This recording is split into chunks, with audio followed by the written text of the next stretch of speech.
know, from a distance, it kind of reminds me of "She's like a rainbow, come in colors." You know, like do do do do do do do do do do do do.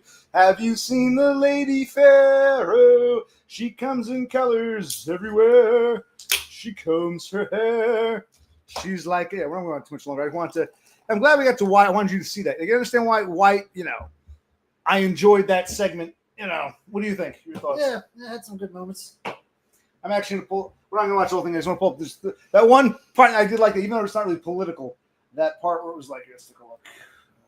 Settings are correct. Present. I'll pull it up, but hold on. Before we do that. That's not good. Let's go. What are these idiots saying? Okay.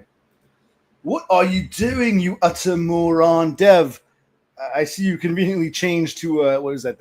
Alfred E. Newman. Alfred E. Newman, if that's really Dev. Your real name.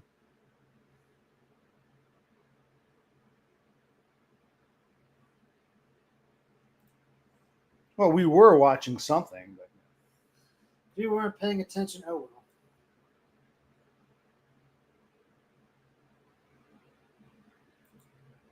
I do. It's my finger, you know. Yeah, he has no fingernails. Plus, really. They're slippery. Absolutely. Absolutely. I did like this one part. Let's see here. Any other Republican who initially said, this is terrible, I'm not voting for this, and had an even dumber reason for flipping yes? Tim Burchett from Tennessee. I'm looking at your dumb ass. President was wonderful, as always. First trip DC, give me M&M's, yeah. Funny. Told me he liked seeing me on TV, which is kind of cool. Yeah, he signed a bunch of like seeing me on TV stuff. It's cool. What are they cool? He signed a bunch of stuff for you. It was cool. Was that your class's first trip to Washington? He gave us M&M's. I'll vote whatever he want me to vote for. He signed my tits. Like you were saying earlier, Stewart is from New Jersey. He grew up not too far from here, and I know they say the Northeast mocks the South, but this guy here, Trump said I was cool on TV. First class trip to DC. They give you M&M. Oh, you give me M&M's. I'll vote for anything. It's like there's definitely this. It's you know, whatever you want. I'll do it.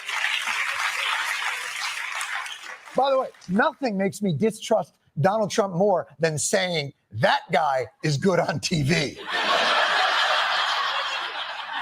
It's all pro wrestling. The only difference between that vote and wrestling is that wrestling is fun. By the way, he's only saying wrestling is fun because he appeared on the WWF recently, and takes actual courage. And they didn't even get concessions to flip their vote. Only one senator apparently got meaningful concessions, and that's Lisa Murkowski of Alaska. And those concessions really wouldn't work. I'm not sure we're cut off. We'll just watch this one segment here. But yeah, there were some things in the bill that were like really vague and wouldn't apply anywhere except Alaska, where I think seals and walruses and whales can still be legally hunted by the indigenous, the Eskimos and the Aleutians or whatever. And I think she said, I won't sign the bill as long as it has restrictions on whaling and whatnot, because it's still a thing in Alaska. So they removed that. And once they removed it, she didn't give a fuck about the Medicaid cuts or anything else. She signed it once they removed the Alaska only restrictions. Anywhere else but Alaska. Senator Paul said that your vote was a bailout for Alaska at the expense of the rest of the country. Oh my God. That's what Senator Paul said. I believe Rand Paul is one of the few Republicans who voted no, or I guess, because Republicans control House and Senate. Yes. It was 1-by-1 vote, because there were some Democrats who voted for, a few Republicans. It had to be broken in the Senate. So I guess, I'm not sure what the Republican and Democratic ratio is. There's more than 50 Republicans, but I think there's 53. Or 52, okay. No, 52. So that means either a few Democrats voted for, a few Republicans against, or some abstained. But I'm assuming if Paul is a Republican, but he's criticized, I guess he was one of the few who didn't vote for the. Yesterday was easy. Senator, we've got the. I didn't say it at the expense of the rest of the country. Oh my God. That's what Senator Paul said. Yesterday was easy. Senator, we've got the. I didn't say it, ma'am. I'm just asking for your response. What's so fabulous about But I these like is that they're I know, not about politics. I like the blue pill, or black pill joke that comes up after this. That's my favorite clip ever. She stares him down, and the reporter goes, "I didn't say it. I didn't. I don't know. I'm just look. I don't even like this. Look, I wanted to be in the control room with all the other ugly fucks, but I'm too good looking. He said, "We need your face on camera. The ugly fucks go to the control room." I wanted to work in the control room, but I'm handsome. So they put me out here because they didn't want this moneymaker to go to waste. But excluding all the fake narrative shenanigans and hypocrisies. So there we have it. Okay, cool. So okay, awesome. I think we accomplished there. Now, where are we here? I really don't want to talk this. I wanted you to see that. Like I said, Yes. I am not a big fan of Jon Stewart or The Daily Show in general. That one segment popped up, and I'm like, I saw first thing my eyes went to Big Beautiful Bill. I clicked on it. I'm like, I actually enjoy this commentary because I agree with it. I do. But too many foreigners in here. Let's take a look here. Let's see. This Dev Pike is almost as pretentious as the real Dev Pike, but there's a different type of pretentiousness. Dev Pike is his classic self. This dude seems much more like Master Bobo to me. I'm getting a Master Bobo, Dev Kike vibe from, whereas, I think the real Dev Pike seems so pretentiously British. This guy seems a bit more Southern Hemisphere-y to me. You know what I mean? I get that vibe. I was hoping not to talk about other starlings and people, and I want to talk about that, the politics, but okay.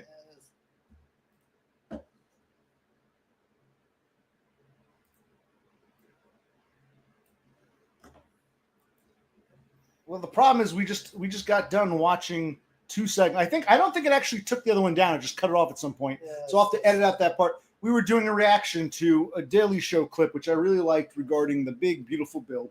And now I'm not a huge Daily Show fan or Jon Stewart fan, but this really caught my eye. What would you think about it? We were saying, Yeah, I thought it was a well done piece. You don't have to change your name. We know who you are. And I'm almost certain who this is. And I'm getting tired of him. So, okay. He's flirting with a timeout. Cassandra, can you talk to your good buddy here and shut him the fuck up? This is not the real Dev Pike. You're a smart girl. You figure out who it is and get rid of him because you're still his buddy. Despite the best advice from your elders, like me, your other uncle, and his woman, you still want to be okay. We'll wind this down with 9:30ish, 9:40. I just wanted to watch that video. I'm glad we did.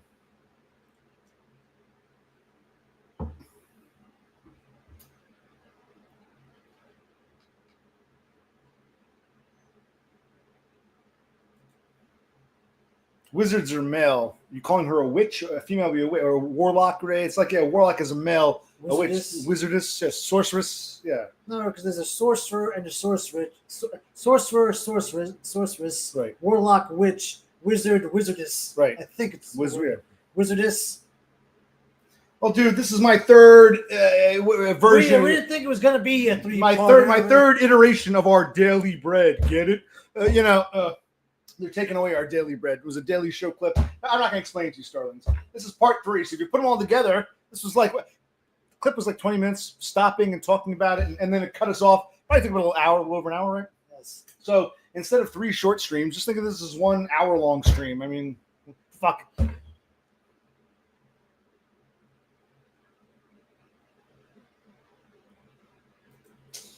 I'm not sure. But I don't think it's as big as my penis size. I'm huge down there. What part of I don't give a fuck about either? Don't you understand, you moron? Oh wait, if you're black, aren't you worried? I mean, maybe you're doing okay with your rap career, or the basketball, or even the selling the drugs. But I mean, what about your poor mama? She might lose her Medicaid. Your sister and her 3 kids from she's gonna lose her Medicaid, man. You should be up in arms over this, man. I'm like a white nigger. You might as well be out. You should be on my side, Penny Pounder. You're on the wrong side of history here. You're like an Uncle Tom, man. You're like one of the few niggers who supported the Confederacy. My God, you're on the wrong side of history, Penny P.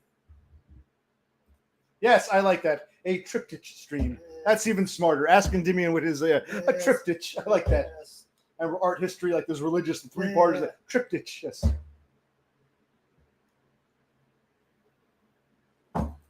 Oh, I'm sorry. Were those 3 segments? Is 40 minutes not enough for you? I mean, what do you want? You saw me yesterday. You saw me the day before that. I told you I'm thinking about taking a break for a while because I gotta make videos and I gotta do stuff around here. So I was thinking about that, but I wanted to show my brother, like, let's do a different type of stream where we watch something. Yes, we react to something. Yes, we react. Not even so much for the reactions. I'm like, we know who Jon Stewart is. We've seen the Daily Show. It's been on for years now. And I'm just like, I actually enjoyed the segment because it pertains to something that matters to me and in theory you and several other people here. No, not the foreigners, not the dude who left us to go to Australia, but others. There are definitely people. I'm not just talking about Todd. Others who were inspired by Todd Americans who want to become NEETs. It's like this is like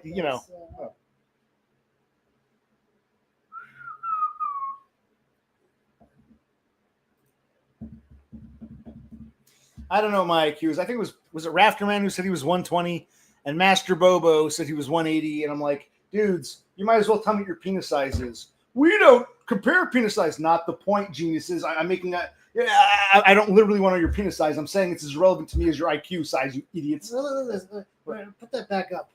I was guess you're 120. What the hell? You don't even know how to speak, Penny Pounder.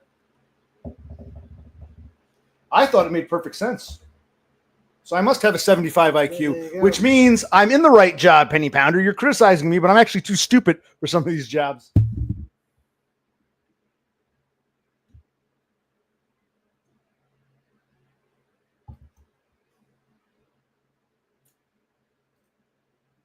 Did I call? Because maybe. What were we talking about? I forget.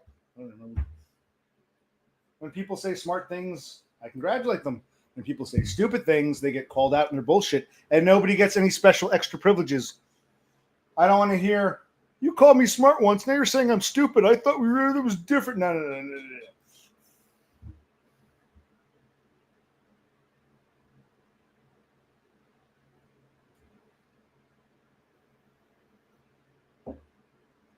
Well, even if I am that smart, I can't get a better job. See, I can tell my shrink, the higher IQ jobs don't want me because there's still that social requirement. Lower IQ jobs don't want me either, but they take me out of desperation. They hire anyone, and all the idiots want to get rid. So it's like the stupid and the smart have that in common. They want nothing to do with me. The smart simply don't hire me. I'm forced to work with the stupid, and it always turns to shit, abject shit. Because at the end of the day, intelligence is only secondary factor. I'm a fucking ugly spurg, man. Okay, but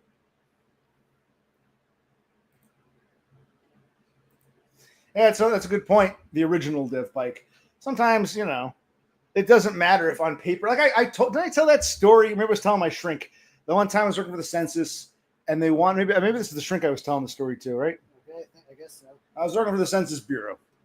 This was a temporary part-time job, 2009, 2010. I was like 28 years old, and I was driving around. I love the drive around part. That spring and summer of 2009, the year before, 2009, felt fine. But then in 2010, they gave me another job, and it was just, again, you don't have to do anything special. As long as it's a government job, as long as you take the test, you can work for the census. So I went to this office. It was an office job. It wasn't a real office. It was like some shithole the Census Bureau temporarily rented out. You know the building. They've since torn it down. It was dilapidated 15 years ago.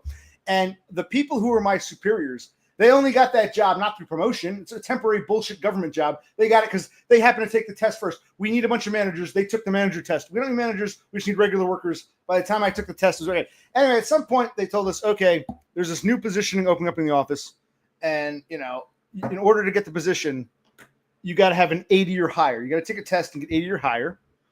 And I didn't even want the job per se. I didn't even know the job existed, but they said, we have to tell you there's this job and we all have to take the test. So they made us take this multiple choice test. And I got a 98. I think I got one question wrong. So I love that. It was all about directions and maps and GPS and the procedure. So I got a 98. This other cunt got like an 84, but they gave her the job because, well, it doesn't matter who scores the highest. It just, all you got to do is get over an 80, and then we can pick who we want. And remember, these managers weren't really managers. They just got the job because they took the manager test first. So I remember thinking, fuck you. I'd rather you just give the girl the job and not even involve me than put me through this fucking insulting. Yeah. Oh, it was terrible. But I'm starting to get some of my stories out. I can make videos about these so I can reference them. Yeah.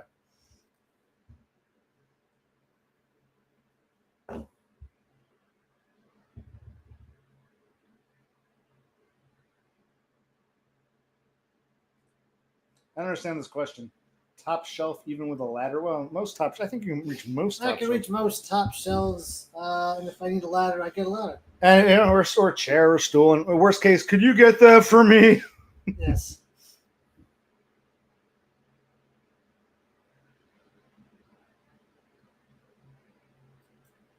Well, Penny, you're a smart guy. You figure it out. You're a smart dude. I can't explain everything to you. I can't hold your hand all the time.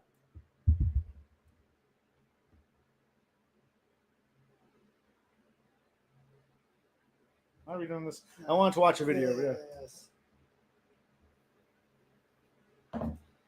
That's correct. He doesn't actually. I was a shelf stocker. He's a. That's another thing. On the overnight, when I would do overnight grocery work, I'm 5'9". I was on the shorter end. I mean, maybe 5'7", 5'8". You don't really see manlets on the overnight. They can't handle it. They don't. Everyone is like 6 foot something, upper fives. I was on the shorter end of the overnight. You don't see people my brother's site. You don't at overnight grocery. I guess not. No. I've worked plenty of jobs at overnight grocery. I've never seen anyone as short as you. I'm usually on the shorter end. Yeah.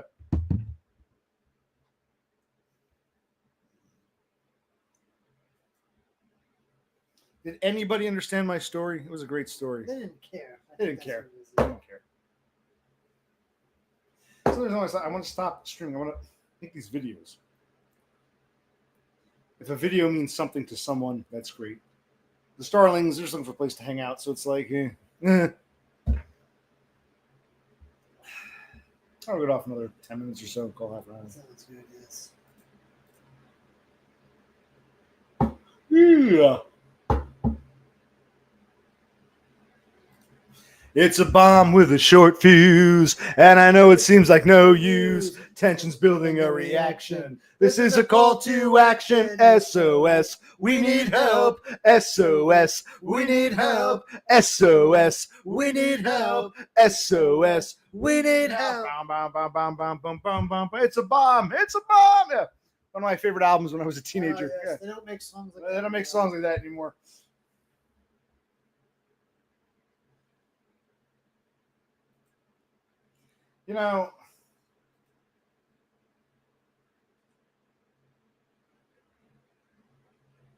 Should I be insulted? I'm not really insulted. More like, huh?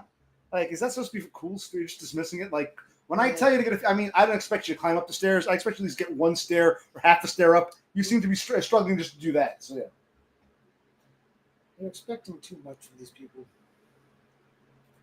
Of course I'm the victim. Like you yourself said, the jobs I'm working, like you said, Penny, you think I'm too smart for. So, of course, bad shit's going to happen. So, in the end of the day, if you're right, then I'm the victim. So, by your own admission, I don't, yeah.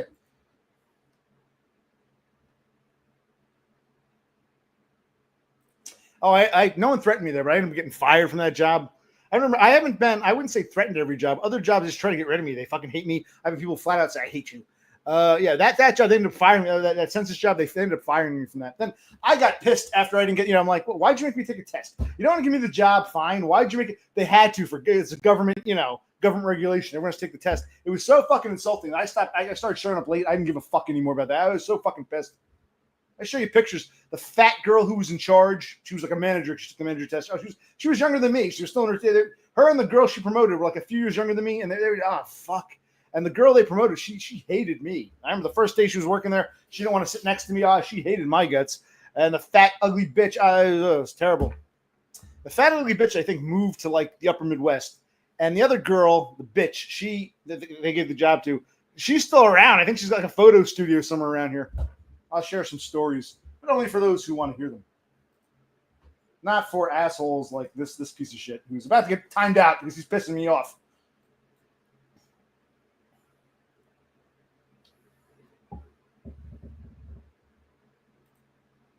Doesn't matter. If I don't know if you saw my videos, my most recent story, when the fucker threatened me to break my jaw. And before I could even process it, by the way, everyone in that room was on my side. Like, this guy's nuts. His name was Paul, big behemoth. Before that tall fag, before I could even respond, the boss starts blaming me because the boss always hated me. So you would think, but it doesn't matter. People just do whatever they want. All these rules and regulations are meaningless. Spurgs struggle with that because we say, okay, we read the rule book you insisted we read. These are okay, this is how it's supposed to, what is and what is not. We follow these rules, okay. If you, the Spurg, don't follow them, they'll chew you out. If others don't follow him, well, for normies, it's arbitrary. That's what I've learned in life. And Parker, you're older than I am. You haven't learned this yet? Ugh. After they hire me. See, interviews are hard. It's not that they're hard. You're really just talking to one person. And in these shit jobs, they'll hire anyone usually, so they don't really care. Interviews are usually, meh. Okay, yeah, we need some more people on the overnight. We need some more people for this. Okay, yeah, fine, you're hired. Fine, whatever. It's not that they love me or hate me. It's just such shit jobs. They hire anyone. I don't have like my IQ and my genital size are comparable in shortness. I'm not singing that song. I do love that song. I'm not singing it. I'm about to time you out. You're pissing me off, Thule. It was a good song. You know that song? It goes.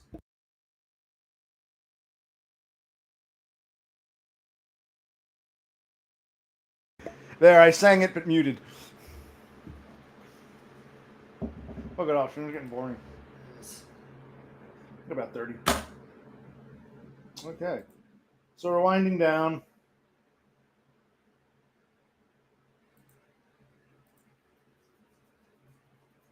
Well, that's for you to decide. It's your list.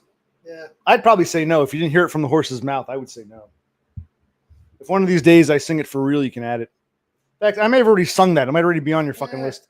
Yeah, it is, but I'm not taking requests right now.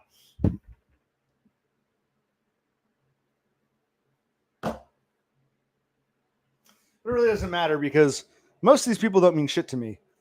Penny Pounder's in Dallas, but he probably doesn't work. He probably sells drugs, so okay. Now, Thule... He lives in his mother's basement, plays video games all day. And he'll be kicked off Medicaid soon, so he'll be like me. Thule and Cassandra, you got to work harder so your tax monies can go to my neat bucks. And the rest of these people are foreigners or have moved abroad. Yes.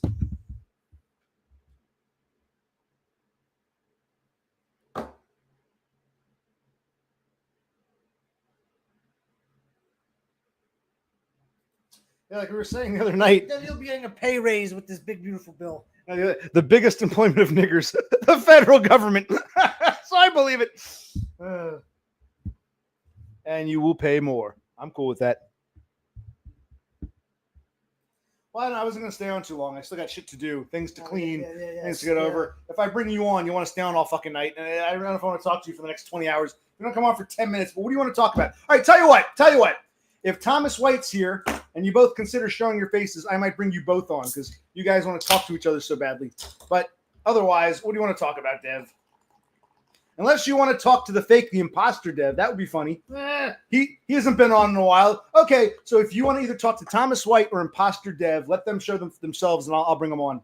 Actually, you don't have to. Okay, if imposter Dev, I won't have a face requirement. Yeah, let's have imposter. If imposter Dev says I'll do it, I'll give you a link. If he's still here. Well, then I'm not that smart. At the end of the day, I'm a moron. An utter moron. Plus, I'm mentally damaged. It's another thing. You can lose your mind regardless of intel. Yes. Look at that dude from A Beautiful Mind. He was a brilliant professor, but he was a fucking schizophrenic nut job. So even IQ and smartness itself, whether you're smart or stupid, you could have other factors that fuck with you. You know what I mean?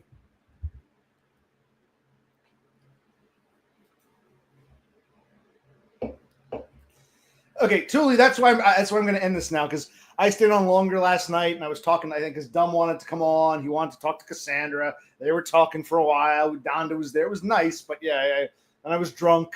Yeah, so I don't. Yeah, just gotta cut the grass too. Is it the grass? It's like Yes. sometimes we gotta get the fuck out of this place, man. Yes, we do.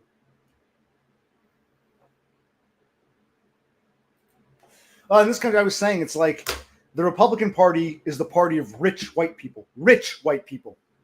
The Democratic Party is the party of poor colored people. People of color, non-whites, lesser people, lesser races. So if you're poor and colored, go Democrat. If you're rich and white, go Republican.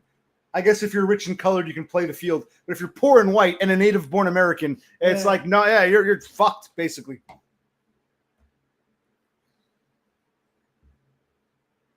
Now, didn't you say, was it earlier or was it my other stream? You said Donda has ghosted you too now? So maybe you're alienating people. I can't, I can't be the love bug for too much. I mean, I got you and Zenesis to be friends, and then you ruined that. I got you and Donna to be friends. You ruined that. Dumb told me in private he's getting tired of your shit. He goes, yeah, I don't really like the guy, but how did he know? I thought it was me. I said, he can tell. He can tell. I still like you, Dev, but I mean, what do you want to talk about? Do you want to bring him on for 20 minutes or so? I might. Okay, but if I bring you on, I might have to cut you off at some point because I can't stay on all night doing this shit. You gotta go to bed. Yeah. We'll do 20 minutes. We'll do not 10 o'clock. I'm cutting 10 o'clock our time. I might cut this off unless I'm really in there. This is getting stupid It's already. gonna be a quick. You know, every time we stream, it turns into a fucking event. So we can't stream anymore. Yeah. All right. I really don't want to break. It's gonna turn into a fucking event with him. All right, I'll bring you on for about 15 minutes or so. You gotta agree to that. And what is this? Aura Katerina? I thought it was Anna Katerina. Who's Aura? There was a movie, Greta Garbo, in the 30s, Anna Katerina, which is based on a Russian novel of Tolstoy. What the hell is Aura Katerina? I don't know who that is. I don't know what that is. Probably a streamer. Well, there you go. See? Explain to Penny Pounder why a guy like me can't get work, because you wouldn't hire someone like me.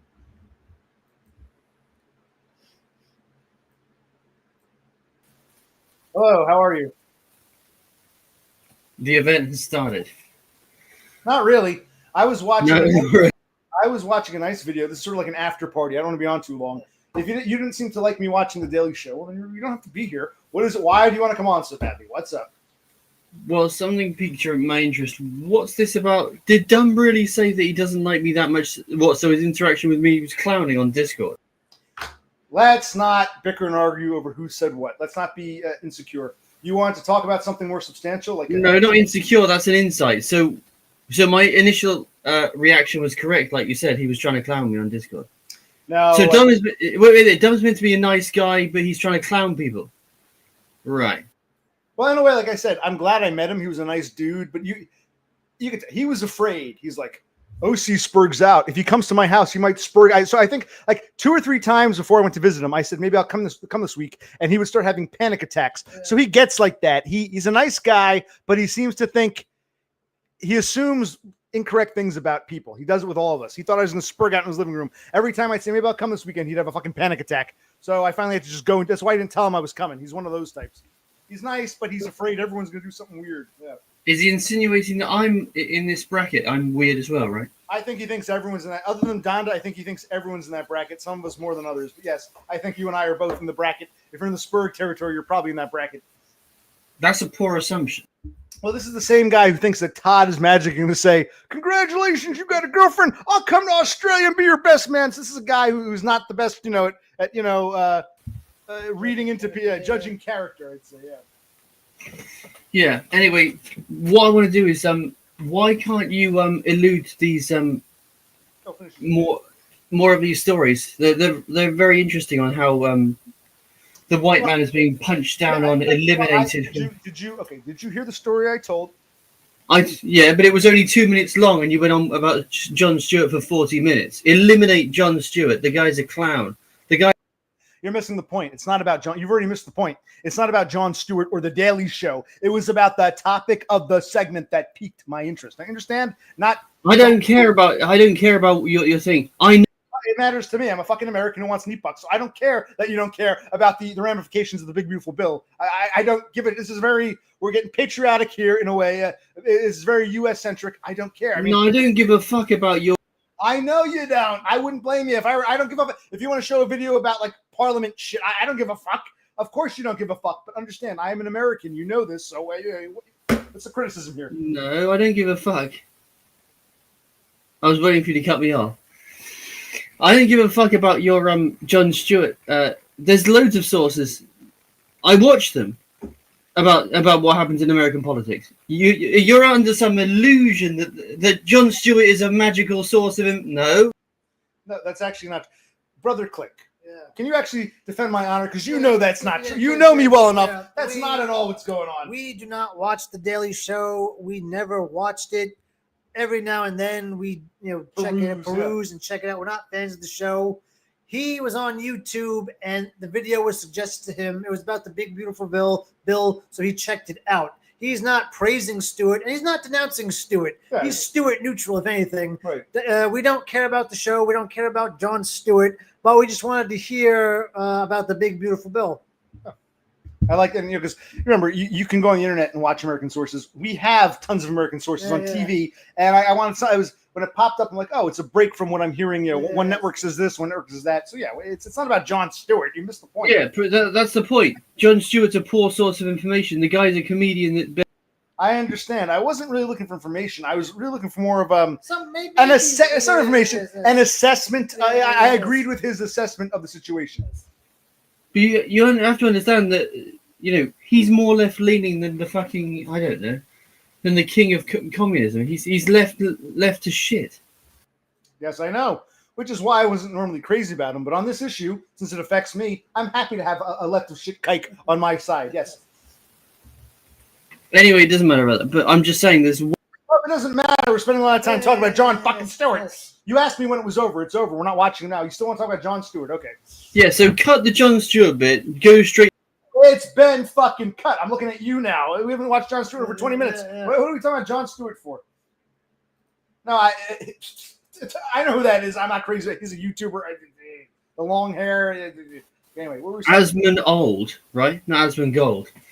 Yeah, but what about your experiences are far more valuable than that because it shows the white man being eliminated from these, and also Brosi does as well. The white average man is getting shat on by the job market. I mean, I've just gone through it again.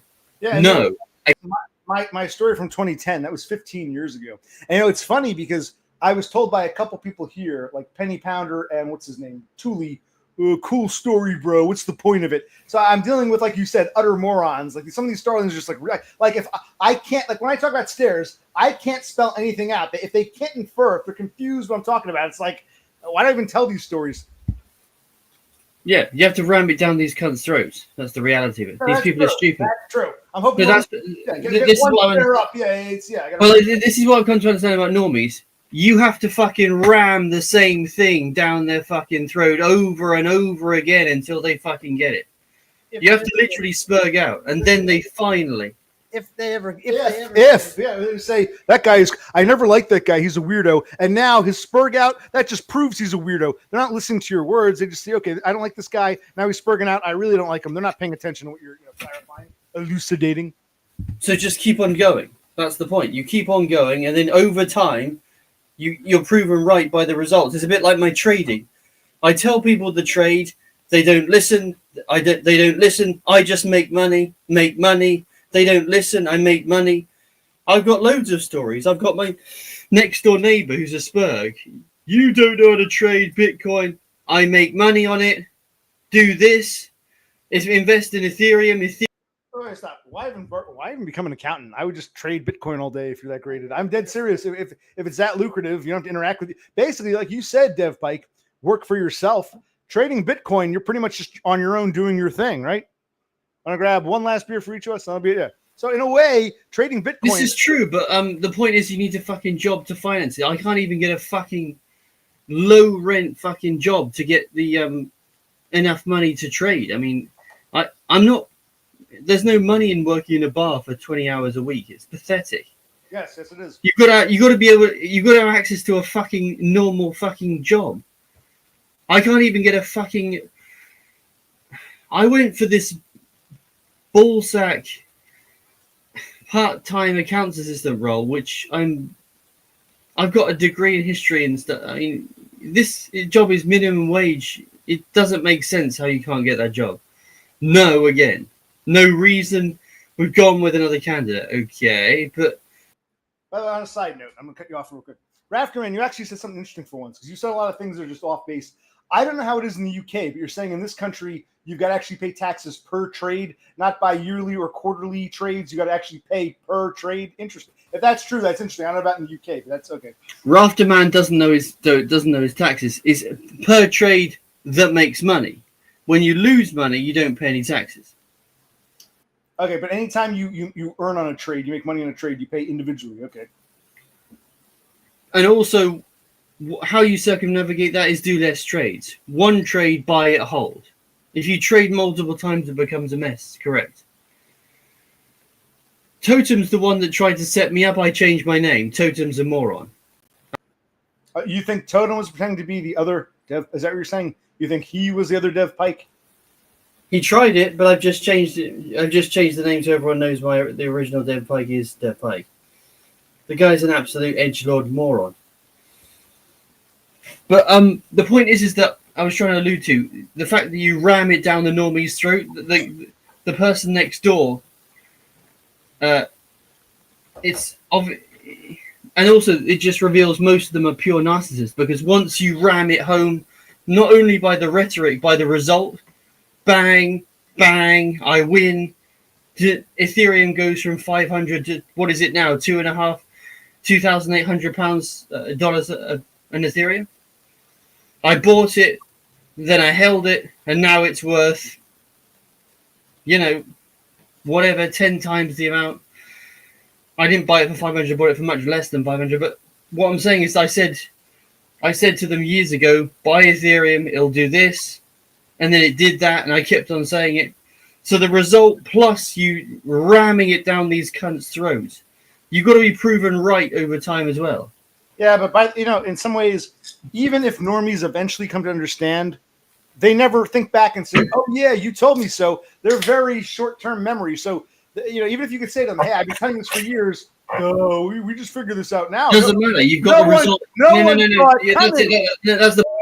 No one saw it coming, but I've been telling you for the past 10 years. What? If they weren't listening to you 10 years ago, they're not going to listen when you point out, "Hey, man, I warned you." Yeah, they don't care. No. That's the point. You've got the result in your fucking hand. You've got the money in your hand saying, "I don't care if you do or don't remember it. I've got the fucking result in my hand, bro. Yeah, I don't give a flying fuck if you don't." Look, it sounds good in theory, but you just said Bitcoin trading is not that lucrative. You still need a better job because you still need a base job. You called it, so it's not really that lucrative if you're still, trying to find. If I were a really good trader, I'd just be trading shit all day. That's like working for yourself. But yeah, I don't have that. You know what I mean? Yeah, I mean, there's different types of trades you can do, high volume trading, but you need quite a lot of capital to start with. So you've got to have the capital. If you're working a minimum wage job, you haven't got the capital, bro. No. Right. I agree. I mean, yeah, the point is that everyone needs a job, and it's a good story. It's kind of an allegory of how racism is affecting white-centric racism is affecting America and the West, in my opinion, because the ability to get a job is a bellwether to how your it's what you can and can't do, and how much you can what you can achieve. Yeah, how you're treated or valued by society. Right. Is a huge bellwether. So I think it's a great story to tell. I don't think it's told enough on YouTube. There should be loads on YouTube about the gap between sort of the rhetoric, the patriarchy, bro, and then in reality, hang on a minute, these white guys with fucking degrees can't even get a fucking, Brucey can't even get a fucking accounts assistant job. This is ridiculous. The guy's got a 5-year fucking accounts degree. I mean, what the fuck? Right, and we're still bombarded with the myth of, "Oh, we're so privileged." Yeah, I'm sure white Chad is privileged, but they in the racist way, they apply it to all white males, even though most of us are struggling. "Oh, white guys have had privileges for years. Even today, the top CEOs are white." Yeah, but they're also fucking Chads. They leave that part out. You don't see any manlets or ugly fucks or spurgs. Exactly. Yeah, the top CEOs are white, but then also, hang on a minute, 60% of them, what's their height? Oh, it's over 6 foot. Oh, wait there. Then the story becomes a little bit more, right? Right. And yes, Penny Pound, you're correct. It really is elite whites who are oppressing white men. And they use women and brown folks like yourselves, the lesser races, because you're more easily programmed and malleable. That's correct. Yeah, and then you've got sort of, 60% of the white men, 60% of... Oh, on a side note, no, Bill Gates is not a Chad, but Bill Gates wasn't a self-made millionaire. He came from a very, very wealthy family. He downplayed it. He made it sound like, "Oh, my father was a regular working guy. My mother was a homemaker." He came from money. He had his father. Look, his parents have Wikipedia pages. His grandparents. He came from a moneyed family. He had connections that put him, like you said, like Dev Pike was saying. He had the ability to get into computers when they were brand new because he had the family monies to do it. Which is why I even said I hate the inheritance tax should be 100%. No one should inherit millions of dollars, billions of dollars, because great-great-grandpa was fucking Rockefeller. Yeah, I mean, that story is very, he got access to computers, and also has an unbelievable, you're cherry-picking here, the very apex. No, I'm not cherry-picking. I was asked if Bill Gates was a Chad, and no, I wouldn't call him a Chad, personally. But he isn't just that myth of the hardworking nerd. No, he came from a very moneyed, well-established Seattle family. He realized, okay, computers are going to be big. Daddy, give me some money so I can invest in them. He came from money. It takes money to make money. I'm not talking about you cherry picking. I'm talking about Rafterman. Right. Rafterman is cherry picking. He is Chad. He is Chad in a sense because he's got the giga high IQ and then the rich. He's got these two huge factors behind him. Well, he's also he was born in the 1950s, so his wife didn't have the same kind of options. You saw how with Bezos took his woman to some like banquet, but then she starts like fawning over, was it George Clooney or someone or whatever it was? So yeah, DiCaprio. He got mobbed by DiCaprio right. into the Bering Strait. He got mobbed by DiCaprio into the Himalayas.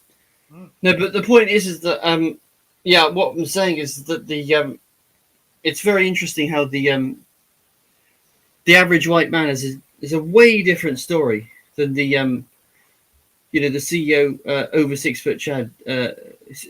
60% of CEOs are 6 foot or above. The population 12% are 6 foot and above. That's a huge gap, bro. That's a huge overrepresentation, don't you think? Don't you think something's going on if there's such a big gap between those two? Even in these grocery stores, I would notice that 9 out of 10 male managers were like, I'm 5'9". They'd be 6'2", 6'3", 6'4". They were like super tall. I was always looking up because 9 out of 10 times he looks like a manager. Every now and then, it must have been a cruel joke. They would hire a manlet who I work with 2 or 3 manlets who I had to look down on, and they all got fired, almost like they were deliberately set up for a fall. It's almost like to change our average height. They would every now and then hire these manlets, like the one guy at the one store who he got upset. They transferred me again. Why do they keep doing this? The other guy got a full store all to himself. They keep transferring me around. I felt bad for him. Yeah, they would every now and then they would hire manlets, people much shorter than me, but most of the guys were like much, much taller. No one was my height manager wise. I just thought I'd point that out. Yeah. That's the kind of shit we need to see. These are the kind of things where you connect the patterns, and it becomes very obvious the game's getting fixed in a certain direction, which normies again are not pointing out. Normies omit what you've just said. They won't tell you. I saw that they won't analyze it in this manner. They'll say he was just tall. They won't connect any of the dots together. Right, like a rafter man. Yeah, I don't think you'll ever be the manager of the supermarket. I don't think it's ever gonna happen. No. You ever see a manager your height? Be honest. No. No. Yeah. Yes, I stand by what I just said, rafter man. Yeah. How many manager men are there? None that I can see. Oh. We need to have like Brucey needs to do like a villain arc where he tries to become the manager.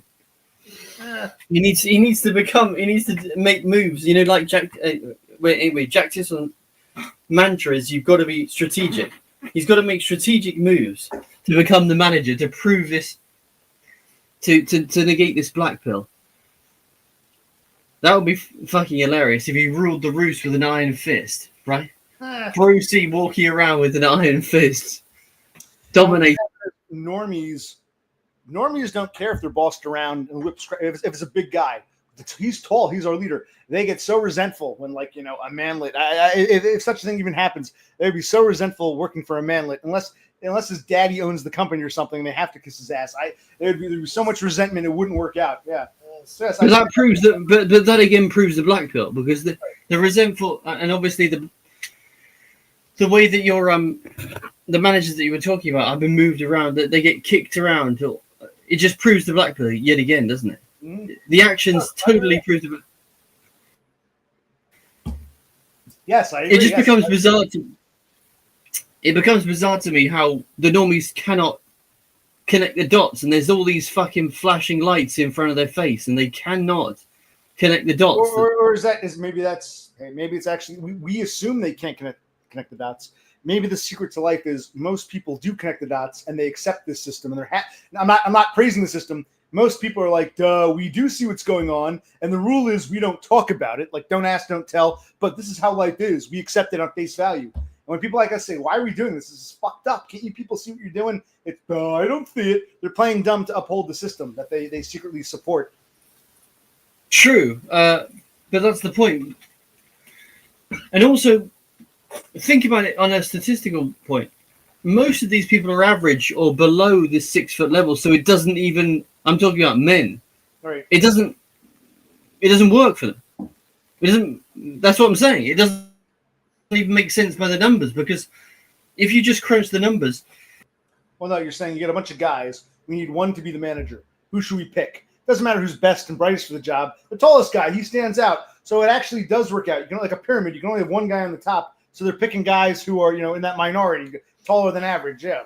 True, but what I'm saying is it doesn't. But it doesn't work in the sense that. Hang on a minute. And that's kind of true now. I've noticed teenage, even girls are like my height now. I'm in my 40s. When I was a teenager, well, blacks, I've said this before, black kids varied. Some of the tallest and shortest kids I knew were black. But if a white girl were my height, she would be considered tall. Now I see white teenage girls my height and their boyfriends are like, I'm like, holy shit, we have gotten taller. In my generation, if a white girl were my height, she'd be considered tall. Now, white girls were never as tall as, So Rubbish. It's crap. It's Zoomer crap. Look at the statistics. 6 foot is 12%. You're just getting warped by this social media rubbish. That's why I don't believe a word that clown totem says. Well, no, I'm talking about anecdotal. Like I go to the supermarket and walking around, I see these teenagers hanging out. I'm like, holy shit, that girl's tall. She's my height. And I see her boyfriend, and he's there with his other friends, and they're all much. I'm like, oh, the kids were never that tall when I was a teenager. Yeah. Yeah, anecdotal means jack shit, and also you're. No, I think being out in the field and observing things in reality means more than some discourse on the internet, and that's kind of backs up your own point, and you're kind of contradicting yourself. It's not discourse on the internet. It's the actual fucking statistics. That's what I'll just refer. I'll just get a reference then, bro. I'll just give you a source with the actual information. I'm not bro sciencing. It's on a forum. It's the fucking information on the. It's the statistical information from governments, bro. It's not a made up source or whatever bullshit low IQ. Right, I don't give. No, but part of the problem too is government sources would take everyone from old shriveled up men to like newborn. It would be everyone. So yes, I would imagine the average would go down if you include every single human being, in your, all the residents or citizens of your country. It would definitely skew the average because we know older generations are living longer and older generations were shorter on average. So that will skew any kind of, unless you're talking generationally here. I think the national average would be skewed. No, you're doing just an 18 to 60 sweep.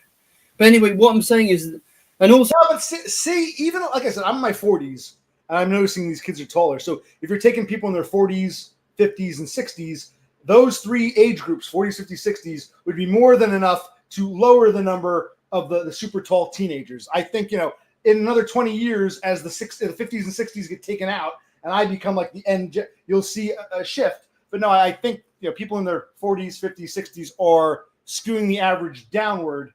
As opposed to the teenage. Also, the problem you've got is that you're seeing people the chads that actually go outside. What about the nerd that's 5'4" in his bedroom? I'm sure you have. No, but I'm rubbish. Sure, no. So no, I'm sure you had that, but I think back to when I was a teenager, and I'd go out and I'd see the Chad with his Stacy. We didn't use those terms then. Chad was only a couple inches taller than me, much better jawline, but he was only a couple, 2-3 inches taller, and his girlfriend was shorter than me. I don't recall Stacy being taller than me ever. If black girls varied. There were some tall nigger bitches when I was younger, but I don't recall any Spics or Orientals or Indians. There weren't a whole lot. I don't recall any of them, male or female, being taller than me. And if a white girl was my height, she was tall in my generation. But that's definitely changed. And when I used to go out when I was a teenager, I'd see, short Stacy shorter than me. Now so I don't think that they're all hiding in the room. I think I've noticed, kids have gotten taller. What do you think? I think so. You might not hiding in the room. I'm saying the chads are going outside, but there's obvious the lookism is taking hold, so more and more of the lower end is staying inside. Like this dude here is in his 50s. He must know for sure what I'm talking about. But, like when you go to the skate park, you see these young, Good. I know what you're talking about, but I also know that No, not you. You're your biggest fan here. When he goes to this, he's in his 50s. When he goes to the skate park, I mean, he must notice that kids are taller than when he was a fucking teenager. He must. They're in their fucking bedroom, bro. You can't see the people that are eliminated from. No. Well, maybe this dude goes out to the skate park. Yes, and he must see it. Yeah, he goes out to the skate park, but he can't skate. So what's the point? Rolling along the fucking ground is not skating. My brother skateboarded doing kickflips. He doesn't even do any fucking trick. You can't be a skateboarder with going up and down a ramp. That doesn't work. You've got to do a grind, or you've got to jump in the air. If there's no jumping in the air. Well, I think he goes to the skate park so he doesn't feel like a shut-in. He's going to get out and get some fresh air, and he doesn't have a wife and kids to look after, so he figures, let me go to the skate park. I'm just speculating. I'm surmising. Yeah, to try and be a teenage 50-year-old. Okay, what does that even mean? And hence, he must notice the teenagers he's seeing are much taller than when he himself was a teenager out and about. What I'm saying is, even if the short, ugly ones hide away, when we were teenagers, you go out and see people around our height. Now I go out and I see teenagers much taller than me. That's why I say that, because the teenagers who were my height weren't hiding away 30 years ago. They'd be out in the public because they weren't short in their generation. Do you understand what I'm saying? So if someone's my height or shorter and they're hiding away, they wouldn't have done that in my teenage generation. So hence, these kids have gotten taller, is what I'm arguing. What are you talking about? They wouldn't hide out in your generation. It doesn't mean they're not hiding out in our generation. It doesn't make sense. You're still eliminating a portion of the population. No, it does make sense, because you understand something. People my height wouldn't hide away. And it's not like they were getting height mogged by giants. There were fewer giants then. What I'm saying is the kids I see now are all like, they would have been giants in my day. So it's not like I went out and I saw ugly fucks not hiding away and the giants. I didn't see that. You might have one or two kids, like a guy who's really, wow, he's a big dude. It wasn't as commonplace. No, now I'm noticing. So it's not about hiding away. It's about, when I was a teenager, the kids who were out and about were not giants and shorties intermingling. Everyone was about my height. Now I see kids out and about who are so if a kid is my height, he's probably hiding away. He didn't have to hide out in my generation, because if someone was like 6'2", that was considered a tall kid. I stand by my observation. It affects the average. That's the only thing that matters. Your feelings don't matter. My feelings are all that matter. I am occupational fucking click. Do you not know who you're talking to, son? No. I deal in fact. Occupational click is my name. You've said that multiple times. But anyway, what about the get back to the story about how we're being eliminated by the by HR. I'll feel less guilty about putting in 5 minutes. How's that saying? No, I like my stories. I want to tell my stories in video form. Yeah, maybe I should just go for it. But even here, when I tell my stories in live stream, I get Thule. I don't get the story, or I get so it's like why just go over the top and ram it home. That's the point. Do it on the live, and then that makes a point. Say it on the live and make a video. Ram it home to these cunts again. They're fucking stupid. You just go over the top of them and just fucking ram it down their throat. Those stupid cunts. I do agree with you, though. They are stupid. Even actually, you and Brother Clicker, you were saying a couple streams ago, the Starlings are fucking idiots. Yes. They're fucking gormless over and over again. I'm talking to Kaz on Discord over the story. But see, that's impressive because you guys knock each other here in public, but you guys are besties on Discord. So, okay, interesting. Okay. No, we're not besties. We're having a massive argument because you keep.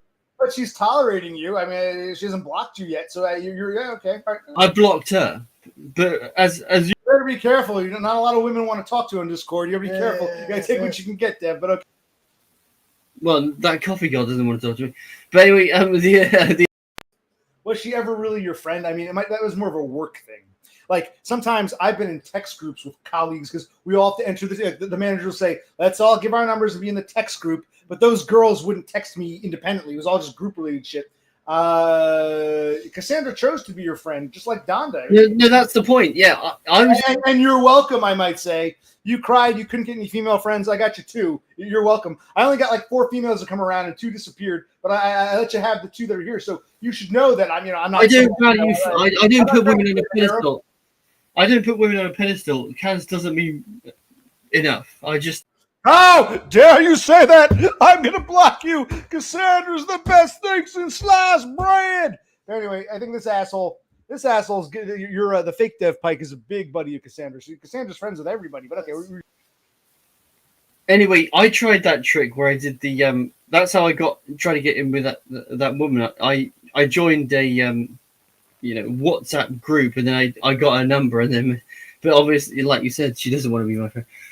But yeah, I mean, they're changing the story, and then I reference certain videos where they've said something, and then they just can't take it, and they're like, it could take a long time to go back on every single point, and I'm like, go on, then go back and let's hear the fucking point, and then they've got nothing.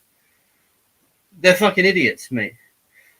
Just for someone who can actually remember the fucking points and go back quickly and say, hang on a minute, you said that there, you said that there, you said that there. It's not taking me a lot of time. I just can do it. Well, that's a fair point. And someone will say, "No, I never said that. You put words in my mouth," and you point it out to them. Oh, well, I meant this or that. Yeah. That's why I blocked that Clown Cthulhu stuff. He's the same fucking guy. You go back and he says one thing and then changes it retroactively. That is true. He has been known to do that. Yes. But then you say, I can see what you said before, you clown. That's it, you're cooked.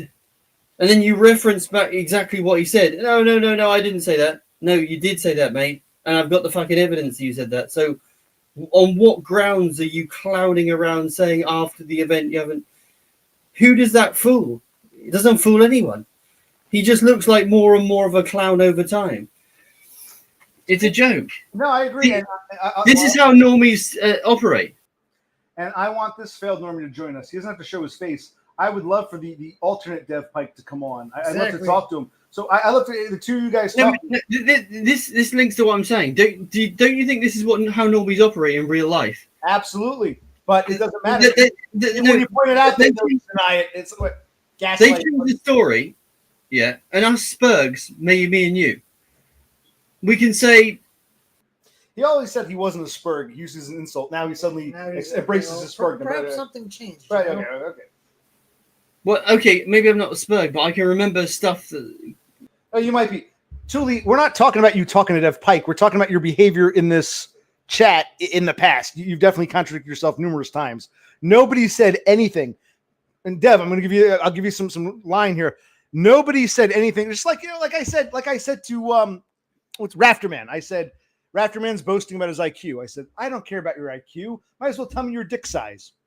I don't tell people my dick size. I don't tell men my dick size. That's not. He clearly missed the point. When he's going about his IQ, and I said sarcastically, might as well tell me your dick size. In other words, I don't give a shit about either. He thought I was literally asking for his dick size. He didn't get it. Tuli doesn't get it. They don't get it. But you can keep ramming. I'm still repeating myself. It gets very frustrating after a while. Yes.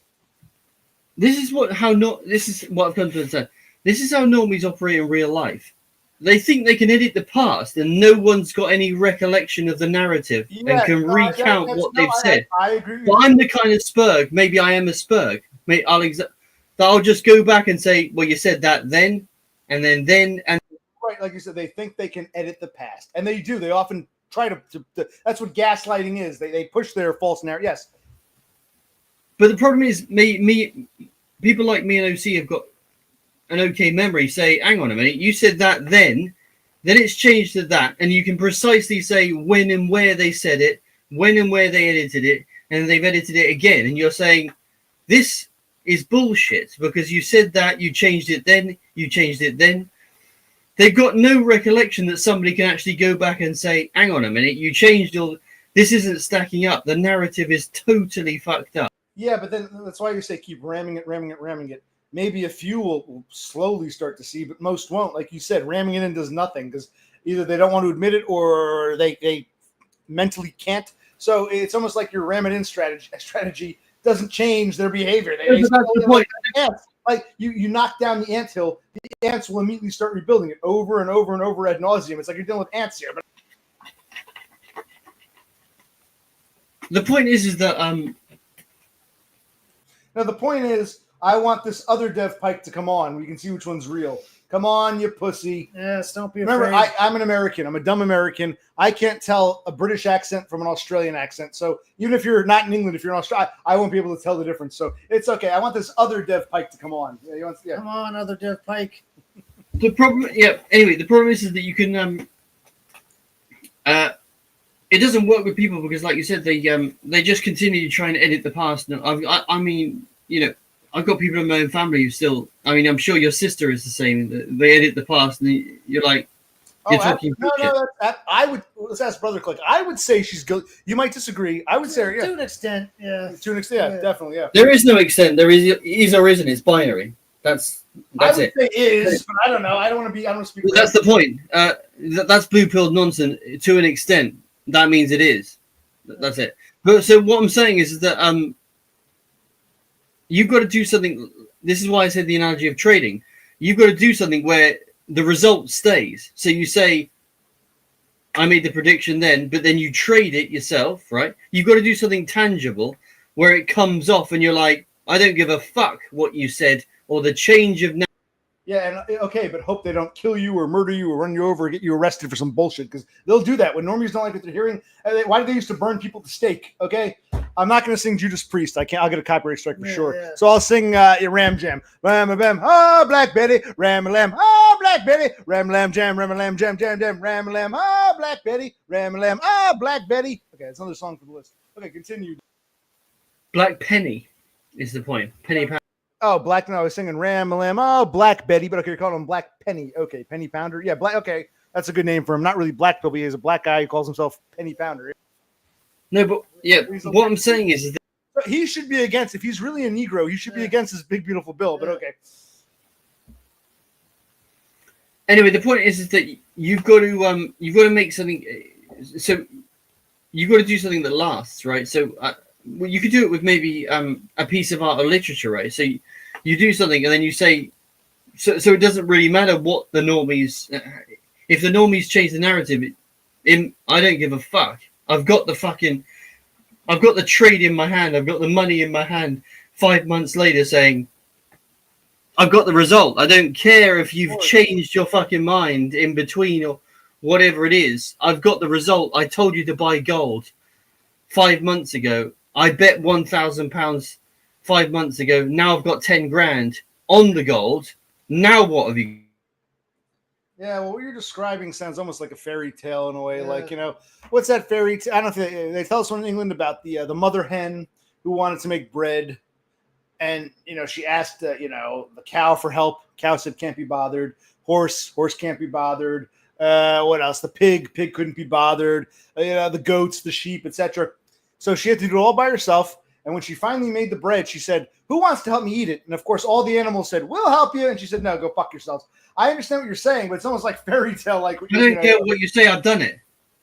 Okay. Don't care again. Well, then why are you here bitching about a fucking, pub job? Because I'm not betting with millions of pounds. I put £400 and won £4,000. Like you said. Okay, I'm happy for you, but then you haven't really done it. You're not, One time, Stephen King, the horror writer. I'm not a big fan, but one time someone asked him, how do you know if you're a writer?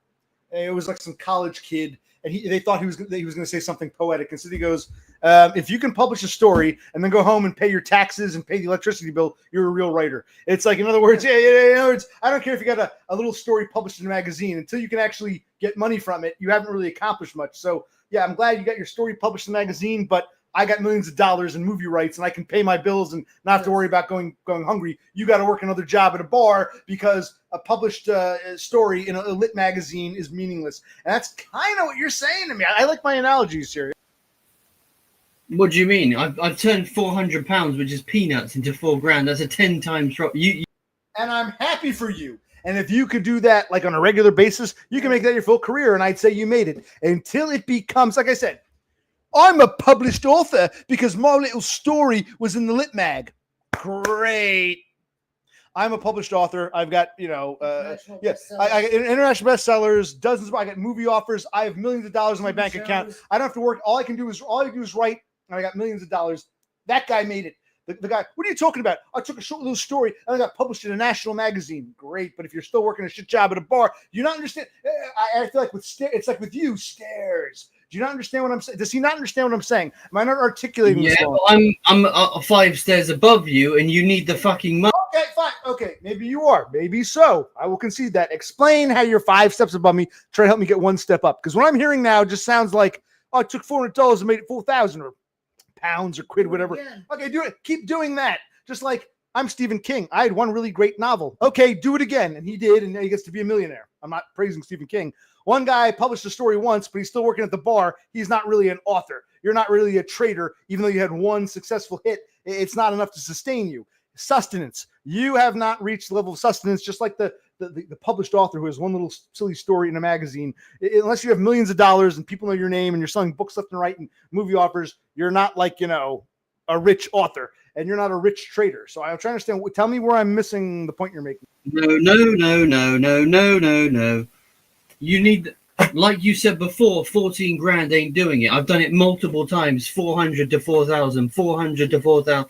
It's not going to do anything for your life, bro. But it doesn't mean you can't trade. 10 times profit is not.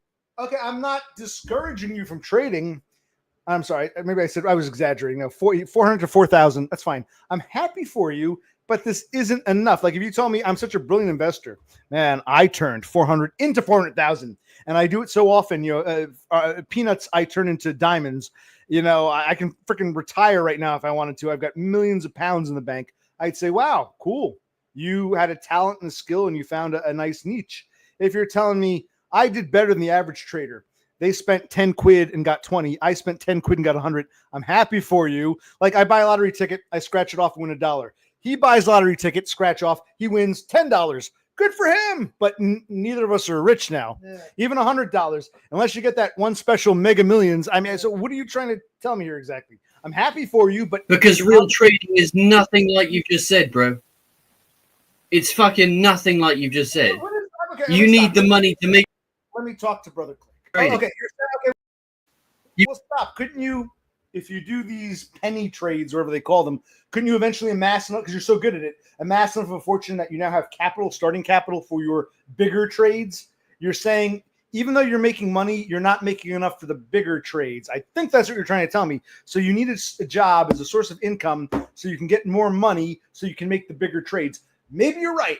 Maybe if you had more money, maybe if you won the lottery or something, you would be able to turn 100,000 quid into 5 million quid, maybe.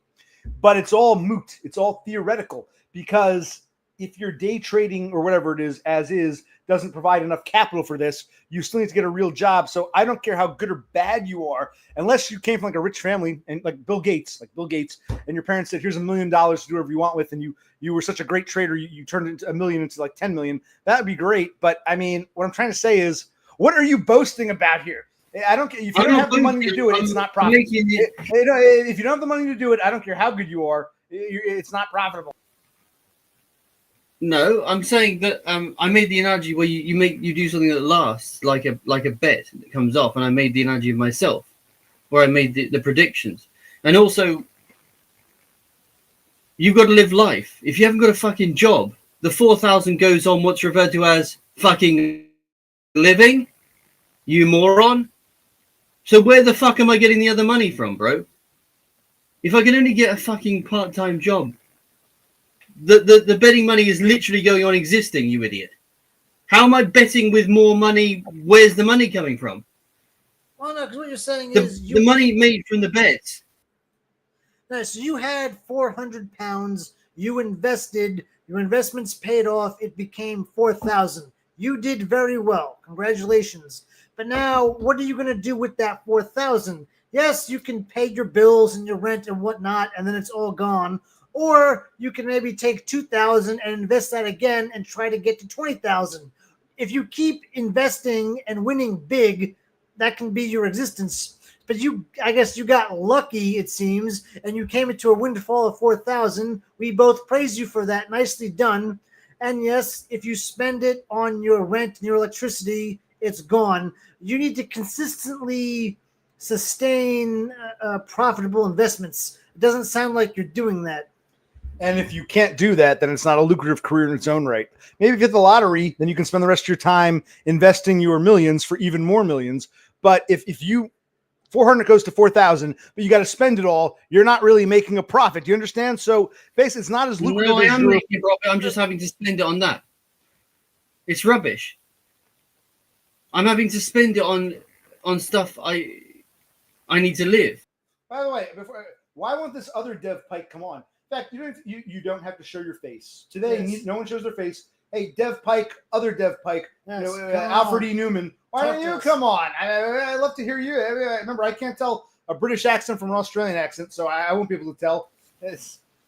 My point is, what's your point? If I had a part-time job that paid anything, you're right. The 4,000 would go directly into another bet, and guess what? 10 times 4,000 is 40,000. Then it becomes real in your tiny mind, but in reality, my tiny mind is only interested in what is. That's what the black pill ultimately is. That which is real, not that which we want to be real. And even if what you're saying could be real, it's not, because you don't have that kind of money yet. Now, if you could turn 400 into 400,000, I'd say, wow, that's impressive. And now you can use some of that to keep doubling your earnings. But even if you did better than the average nobody, you're not really a major player. So I'm interested in what is real, not what could be real or what we want to be real, or what we theorize is real, what is. And you clearly ain't making money at the bar or from all this successful crypto trading. That's blatantly obvious. That's reality as of right this second as we're talking. Am I correct? No, the reality is I've made 10 times. The only thing that matters is how much money you make from the initial investment in percentage terms. 400 into 4,000 is 10 times. Do the fucking maths, bro. 4,000 into 40,000 is the same fucking multiple. Why is he so upset about it? I said, have you turned 4,000 to 40,000? No, you haven't. Again, you turned 400 into 4,000. Great job. You did very well once. Do it again and again and again and make your life from trading, and then you'll be something. But you only did it once. And even though it was a great accomplishment to get that much money, you haven't repeated that. But I have. Do you understand? And you're probably going to say, no, you don't get it. If I had more money, I could do even better. Take it a few stairs higher, Dev. Yeah, but if you were so good at this, you'd be able to take a few pounds and turn it into all that, slowly grow into that money. The fact is, you're not that successful. You don't have the capital you need to do what you're alleging, and these small popcorn shit trades aren't getting enough money to give you enough capital to do this full time. So the job in a job of trading in and of itself is not at the current moment lucrative for you. So I don't care if it could be lucrative. It's not currently. So that's what I'm saying. But I have done it multiple times. And again, I'll go back to the fact that if you can't hold a fucking job, it's literally paying the bills, bro. I'm happy to hear that. If I were you, I'd quit my job and just do this part-time. Yeah, so what you're saying is you don't need to work. You can just live off of your trading. Dumb says he's heard from Tara. She was allegedly in an accident, but is okay. Well, that's good to hear. Well, that she's I mean, okay. that doesn't explain why she deleted a bunch of stuff and deleted her, voicemails and shit. I mean, you think it would just sit there idle. Yes. So it makes no sense. We actually ran out of Twisted Tea tonight. Why? What did her phone get destroyed? She had my number on WhatsApp. Yeah. Was her phone destroyed? Oh, her phone was destroyed. By the way, we got 2 Dev Pikes. I think one's in England, one's in Australia. This is the one in England, and I'm trying to get the one in Australia to come on so you can both talk to him. All right. Yes. Dev Pike in England, what's going on? No, that's the point. I can't leave off the trading because it's only 400 to 4,000. But Okay, well, that is the point. I don't care if you're doing better than the average nobody. Okay, he buys a lottery ticket, he makes $1. I buy a lottery ticket, I make $100. I made more than you, but neither of us are making a living off the lottery. Now, if I were a millionaire, maybe I could buy 1 million lottery tickets and I'd make more money. I understand what you're saying, but as is now, we're poor shit. He got lucky with $1. I got even luckier with 100. Neither of us can live off this, so it's not paying any fucking bills. What are you trying to argue? my argument is if I could actually get a fucking good part-time job, I would be able to do the 4,000 to 40,000 because it's the same fucking multiple, you idiot. The same bit that I put on 400. No, it doesn't matter. Yeah, You're taking a step further. Stairs, man. Come on. You're just saying if you got a good part-time job, you'd have more money to invest. Right, like I said, I had $1 for a lottery ticket. If I were a millionaire, I could buy thousands of lottery tickets. I have more money to play with lottery, but I'm still just playing a game. Lottery isn't my existence. I had $1, I bought 1 ticket. I had millions of dollars, I bought 1,000 because I could afford it. You're basically saying if I had a better job, I turned 400 into 4,000. If I had a better job, I could turn 4,000 to 400,000. That's great, but this lottery trading system itself is not enough to sustain itself if you need an outside source of income. So you can't take a penny or a farthing, whatever you call them, and turn it into millions of pounds. If you're lucky, you can get 400 to 4,000 once in a blue moon if you're lucky. But I'll need a better job so I can make the same results. Yeah, but you still need to go out. You got to get finances from outside. So clearly, this in and of itself isn't lucrative. No, finances for the first time, but then, like you said, you'd have 40 grand to play with. Then the game starts. What I'm saying is, And God help me, the other Dev Pike is kind of correct. I feel like I got to ram it down your throat, man. You're not getting it. I hear what you're saying. Well, I turned 4 into 400. I could turn 400 into 4,000 or whatever, or 4,000 to 4 million if I had more funds. Well, keep trading. No, I can't make enough from trading. Okay, so yeah, so you want a better job so you have more money to play with. Okay, but this trading thing is not a primary source of income. It could pay you more if you have more to start with. You can win more in the end. I understand. I have more money in my bank. I can bet more and buy more lottery tickets and make more. But in and of itself, it's not doing it if you need an outside source of income. You understand? I'll give you another layer. I've also made loads of money on cryptocurrency, but I haven't cashed it in yet. Does that mean I haven't won? No. I've already got loads of Ethereum and all the rest of it. I haven't cashed it in because I know it's going to go higher in the future. You're talking shit. You don't know fundamentally about trading. But when do you get to that point where you do trade it in and get the money, and then you have millions of pounds and you don't have to work and you don't have to trade? You're just holding on to things.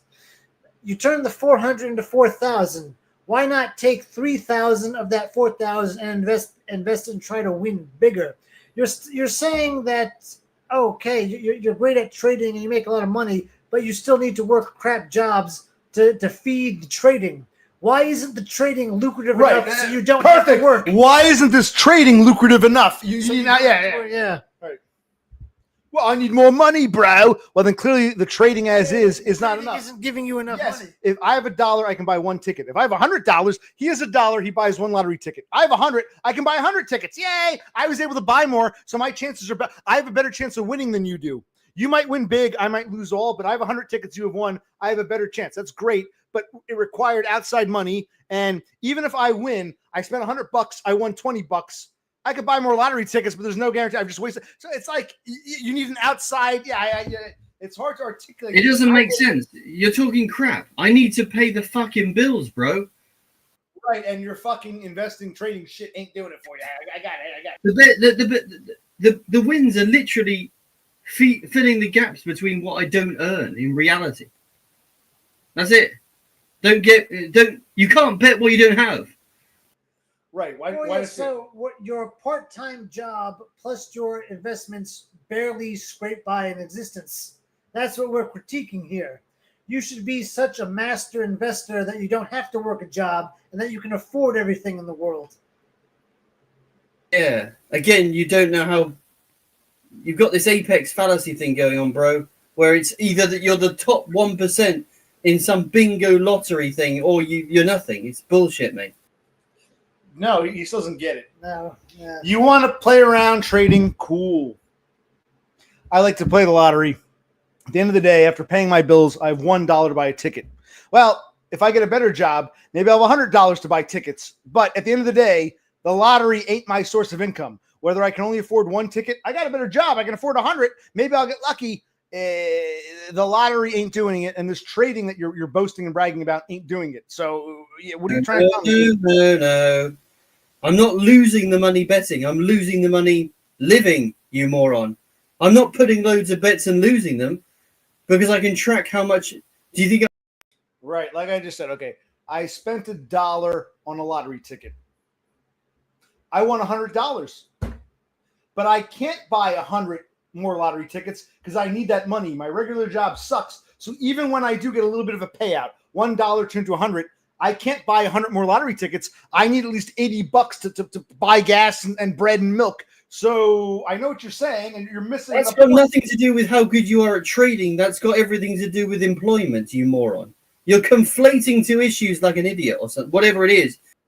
What am I conflating? Because as far as I'm concerned, trading isn't much different than gambling in a way. Correct, So yeah. what am I? I'm trying to use the lottery as an example, just to try to point out to you what you seem to be missing. There's like a big black gray spot. You think we're morons. You're on stair number 2. You guys are morons. You're all the way in the sub basement. No, man, we're up here on stair 14. Come join us. Get over this hurdle hump because you're not explaining yourself. It's like, what? Your stairs are pointing downwards. You're conflating the fact that I can't. You're conflating the fact that I'm not profitable enough to live in a fucking mansion or whatever it is you're talking about. But in reality, if you win a fair amount of money, but it's all going out on the living, that's not an analysis of how good or bad you're at trading. That's an analysis of you can't get a fucking job. I'm not following. Well, no, 'cause- okay, so basically you're saying all of your investments only help you break even in life, and we're Yeah, just precisely. we're questioning. That's the hurdle you gotta get over, man. Yes, it's like, okay, your investments. But that's where we go back. Why can't you invest enough that you go beyond breaking even? Yeah, then you you're have saying- savings. Right, you're saying most people fail miserably. Morons. I break even. I'm happy for you, but it's meaningless. Breaking even, you might as well just lose it all. Unless you're actually making the money, breaking even, boasting that you're breaking even when the others are losing, you're not. Do you understand what we're trying to say here? When you can tell me, I'm beyond breaking even. I'm so good at this that I'm like, I'm actually, it's like a side hustle. I could probably make this my full job and quit my bar job. That's when I'd be impressed. The fact that, well, the other morons are losing. I actually broke even. I'm supposed to fucking clap for you? Get back to me when you actually make a living. What are you talking about? Break even? I'm making money on the. No, you're not. You said every penny you make, you're spending to live. So you're not really making money. You don't have any, what's it called? If you believe you need a Yeah, better that's got to do with the job- employment situation. Okay, what? Yeah, if you believe you need a better part-time job, your investments aren't cutting it. No, it's nothing to do with trading. I can see the fucking trading history, bro. How much goes into the trade and how much you get out is the fucking trading. You fucking idiots. Well, why do you need a part-time job? Everything else is because of employment. Separate the two, you morons. That's it. Why do you need to be? There is a separation. If your investments are so profitable, why do you need to work? Because it's £400, bro. Who gets rich off of £400? No one. Hence what? Oh my God, you're early. Maybe he's trolling. This is I can't believe your stupidity. What I'm hearing, dude. I've already addressed this. I don't want to repeat myself. I bought a lottery ticket. I won $1. He won $10. He did better than me. Great, but neither of us are making it rich on winning the lottery just because he did better. You do better than the morons who are losing money, but you're just breaking even. And yes, you are just breaking even. If 400's turned to 4,000 and all that's being spent, you don't have any to save and put towards reinvesting, you are not making any money. You're breaking even if you're fucking lucky. And quite frankly, it sounds like you're losing money. Yeah. So the side hustle ain't working, and you're working at a fucking bar. And in the totality, I'm losing. That may be right, but that's again going back to what the white man problem. This is why I want to talk about it, because all I need to do is get a fucking 25-hour accounts assistant job, and I will plow loads of money into this trading. I can't even get the fucking accounts assistant job. I failed again today, and there was no reason given. What I'm saying, I would do what you said. I would plow more money in. Yes. You need a fucking job first, bro. Right. So this basically what we're trying to get at. Here's where the problem comes in. I've got this side hustle trading Bitcoin or crypto or whatever. I like it. I think it could actually be lucrative one day if I had more money, but it by itself ain't enough to make it. Even when I do well, I'm just breaking even, paying bills off. I like it. Maybe if I had a better job and more money, I'd make even more money. It'd be a great source of passive income. Yes. But you started out by praising this trading job as if it's like sustaining you, and then we hear this opposite. So the side hustle of crypto was a total waste of like 20 minutes of our discussion here. I'm trying to. No, it's not a waste at all, because again, I'll go back to my trading history where I've put in way less than I've taken out. I've taken out way less than I've it doesn't matter. Yeah, but if you did get a better job, if you got this accounting job, you'd have more money to invest. Do we do one final beer? And the payoffs would be better. We understand that. Right now, you just have some job at a bar. You don't make that much. Sure, maybe after several months, you saved up some money to invest, and sometimes it pays out, sometimes it doesn't. If you had a higher paying job, you could invest more money, and your payouts for investments would be bigger. We understand that. You're just not at that level yet. You're not at that place where your investments basically provide for you. You had a big one, 400 to 4,000. That's great. Very, very good. If you had like 4,000 to play with, maybe you can make that 40,000 or 400,000. the more money you earn, you could do better at investing, but you're not there yet. Yes, it's very hot and humid here. That's true. Yes, you got it. Finally, yeah, that's it. That's the point. What I'm saying is that, but like, that it's absolutely irrelevant. How much you put in? It's purely on the times. 10 times 400. If I made the exact, okay, I'll just put it out to you. I put exactly the same bed on, with the same money, same time, everything the same. And I put 4,000 instead of 400. It would make 40,000. It's the same times. It's irrelevant how much. It's everything's on the type of trade that you do. I don't care what you say. It's just numerical. You just put 10 times the amount of contracts in. You sell 10 times. There's no magical thing where suddenly when you put 4,000 in, it becomes less. It will make the same amount of money. That's it. And also, I've done it multiple times. It's not once. Yeah, but I'm still confused. Over and over. If he put in 400, got 4,000, Yes. instead of pissing it away on life expenses, why not invest? You made 4,000. Keep 2, put the other 2 back in, and now your 2 becomes what? 20,000. So I don't understand. If you're saying, well, I don't have enough, I need all the money I made, then it's not profitable. It's not lucrative. If you need 400 became 4,000, I could do it again if I had more money. Well, keep some of that money. Well, I can't. I need the full 4,000. Then you're not actually making any money off of this. You're not making money if you have nothing left over to reinvest. Yeah, true. My life is not profitable. That's for sure. But it's a life circumstance, not a trading one. Well, no, you made this all about the trade bullshit. Okay. I'll share my trades with you. You can make it for yourself if you don't believe me. Do it yourself. Fine, I'll play around, but I'm not going to hope for a life of cryptocurrency. I'm not going to rely on that. No, but it's not cryptocurrency. It's the S&P 500, silver, gold, these type of things. I'm actually investing in gold now. This is my this is my tip. My trading tip for you: buy gold, buy gold, buy gold. Hold it until December. That's it. And then, now go back to the stream in fucking. I'm practicing what I preach. You ram it down their throat, and then by the fucking the narrative that they spin doesn't matter, because you go back now and just say, where's gold in December? Then you go back to now and say, what did Dev Pike say? In July, he said, buy gold. Bingo. Also, I would short the British pound against the US dollar, because that's going down. Those are my 2 recommendations. And you can make a lot of money on that. Short the pound against the dollar and buy gold. By the way, Dumber, you're telling me you got trolled by someone pretending to be Tara? She didn't actually talk to you. You couldn't hear her Scottish accent. You just gave my phone number to some God knows who. Why, thank you, Dumb. My God, you are a genius. Anyway, we're talking about gold.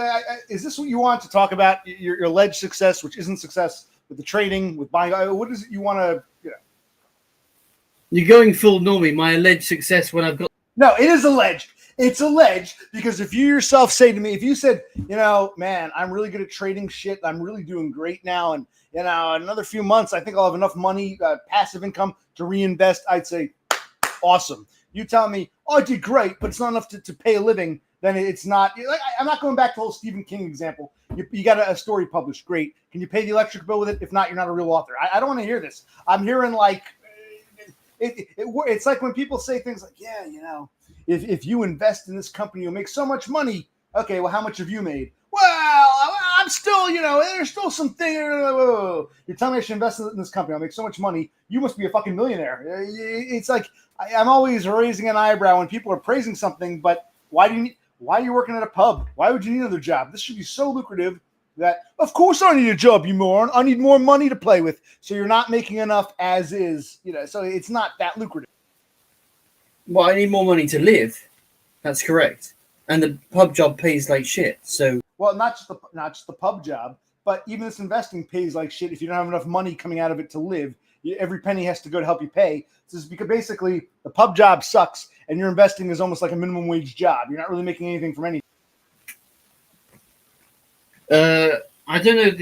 I've no idea what hourly rate I'm making from the trading. I just trade quite infrequently. I just hold the position because I know it's going to come off. But I don't believe in short-term trading bullshit. I believe in holding your position and just working it out and doing long-term investments. But I'm not rich at all. Right, hence the problem. This ain't lucrative. Maybe it could be if you had more money to play with. It's like, yeah, I could buy a lottery ticket. I could buy 1,000. If I have more money, I could buy 1,000 lottery tickets. Maybe my chances will be better. It's the same thing. In other words, in and of itself, where you are now, neither the pub job nor your trading is lucrative. Even if you think you're doing well at trading, it's not lucrative enough. You know what I mean? Yeah. We're still having this discussion. Right? Don't worry, I'm not trying to ram it home to you or whatever. Or I just made the point about the I was just using it as a point to about the ramming home because I've done reasonably well on the on trading, and then there's a lot of people a bit like yourself who claim that it's not working, and it's like I can see that. But if it was working, you wouldn't need. You'd say, "Fuck the pub. I don't need another job. I'm doing so well with this. I got so much extra disposable income. I can reinvest it." So that to me is working. Even though it's paid off. Okay, I bought a lottery ticket. I won. Everyone else lost. I won. But the $10 I won isn't going to sustain me. So I don't care if you're doing great playing the lottery or whatever it is you're doing. It's not sustainable. Think about it also, which nukes your thing.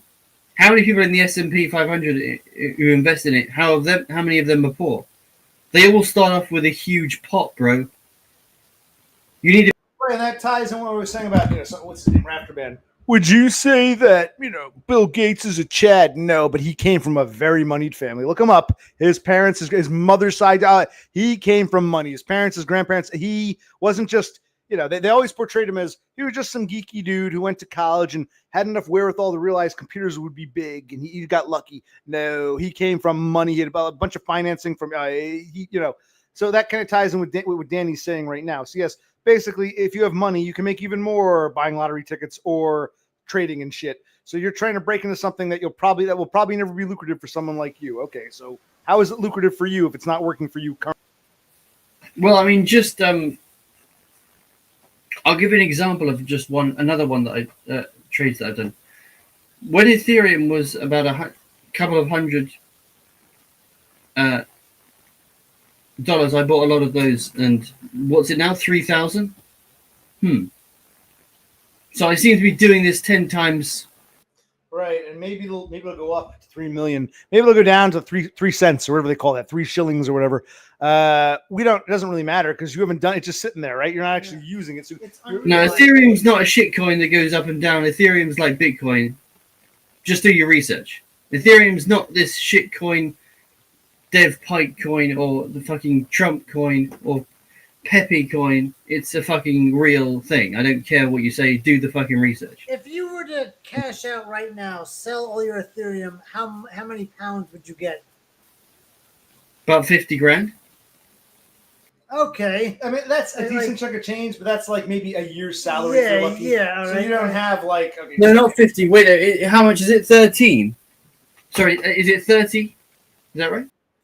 I don't know what it is, Okay. but 30 and 50, that's enough for a year. Yeah. A nice little chunk of change, but not enough to, you're not making millions. 3,000. It's 3,000 per Ethereum. I'm basically waiting until Ethereum goes to about. I think Ethereum would be worth 10,000. Okay, so when it gets to 10,000, how many pounds would that be for you? We'll have a couple of $100 grand. Okay, and how long is that going to take you? When Ethereum gets to 10,000. When do you think that will be? 5 years, 10 years? 20 years, 30 years? I think, within 5 years, in my opinion. Look at Bitcoin's already at 113. It should already be. I don't understand how. This is another theme. I think that Ethereum is massively undervalued. I don't see why it's 3,000. I think it's worth. It should be at 5 or above. right so now. You're saying that But when Ethereum gets to 10,000, you'll cash out? No, probably wait another 10 or 20 years So- for it to go up to Hold Ethereum until you die. You'll never sell it. no, probably, yeah, I'll be cashing out by then. Yeah, for sure. Breaks when it gets to 10,000 or more, you'll sell. I might acquire some more. You never know, because Okay. I think it's still undervalued, in my opinion, a little bit. Okay, but so let's just say a few years from now, Ethereum is 12,000. Would you sell it then, or would you keep holding on to it? No. Like I said, 10,000 is my threshold. I mean, I'm not greedy. I'm not going to wait. I'm not some tard who says I'm only going to sell until it's 1 million. No. Okay, and so how many? Like, do you own 20 shares or whatever? Robert, can you tell us how much of it you own? I won't tell you exactly, but I've just told you in a roundabout way. Okay, so when it gets to 10,000, we don't know how this works. yeah, I guess you'll get about 200,000 pounds, and that's a nice amount of money. But that's what I'm saying. It's all about the long game. You've got to project how. Why won't you tell us? How does it work? Like, I understand how you buy a stock. So you buy a stock for $1, it becomes $10. Okay. Yes. You buy 100. I understand. Yeah. How does it work with these coins? Yeah, like, is I'm it, not going to tell you. I told you in a roundabout way. I just started well, pissing me off. this is generic. It's the same thing, but It's what? Do you buy a share, or do you buy like one Ethereum coin or whatever it is? it's even easier to buy cryptocurrency than it is to buy stocks. It's Okay, so Rafterman's actually Okay. you buy coins or portions of Okay, coins. okay, Yeah. yeah. yeah, you can buy 0.01 Ethereum if you want.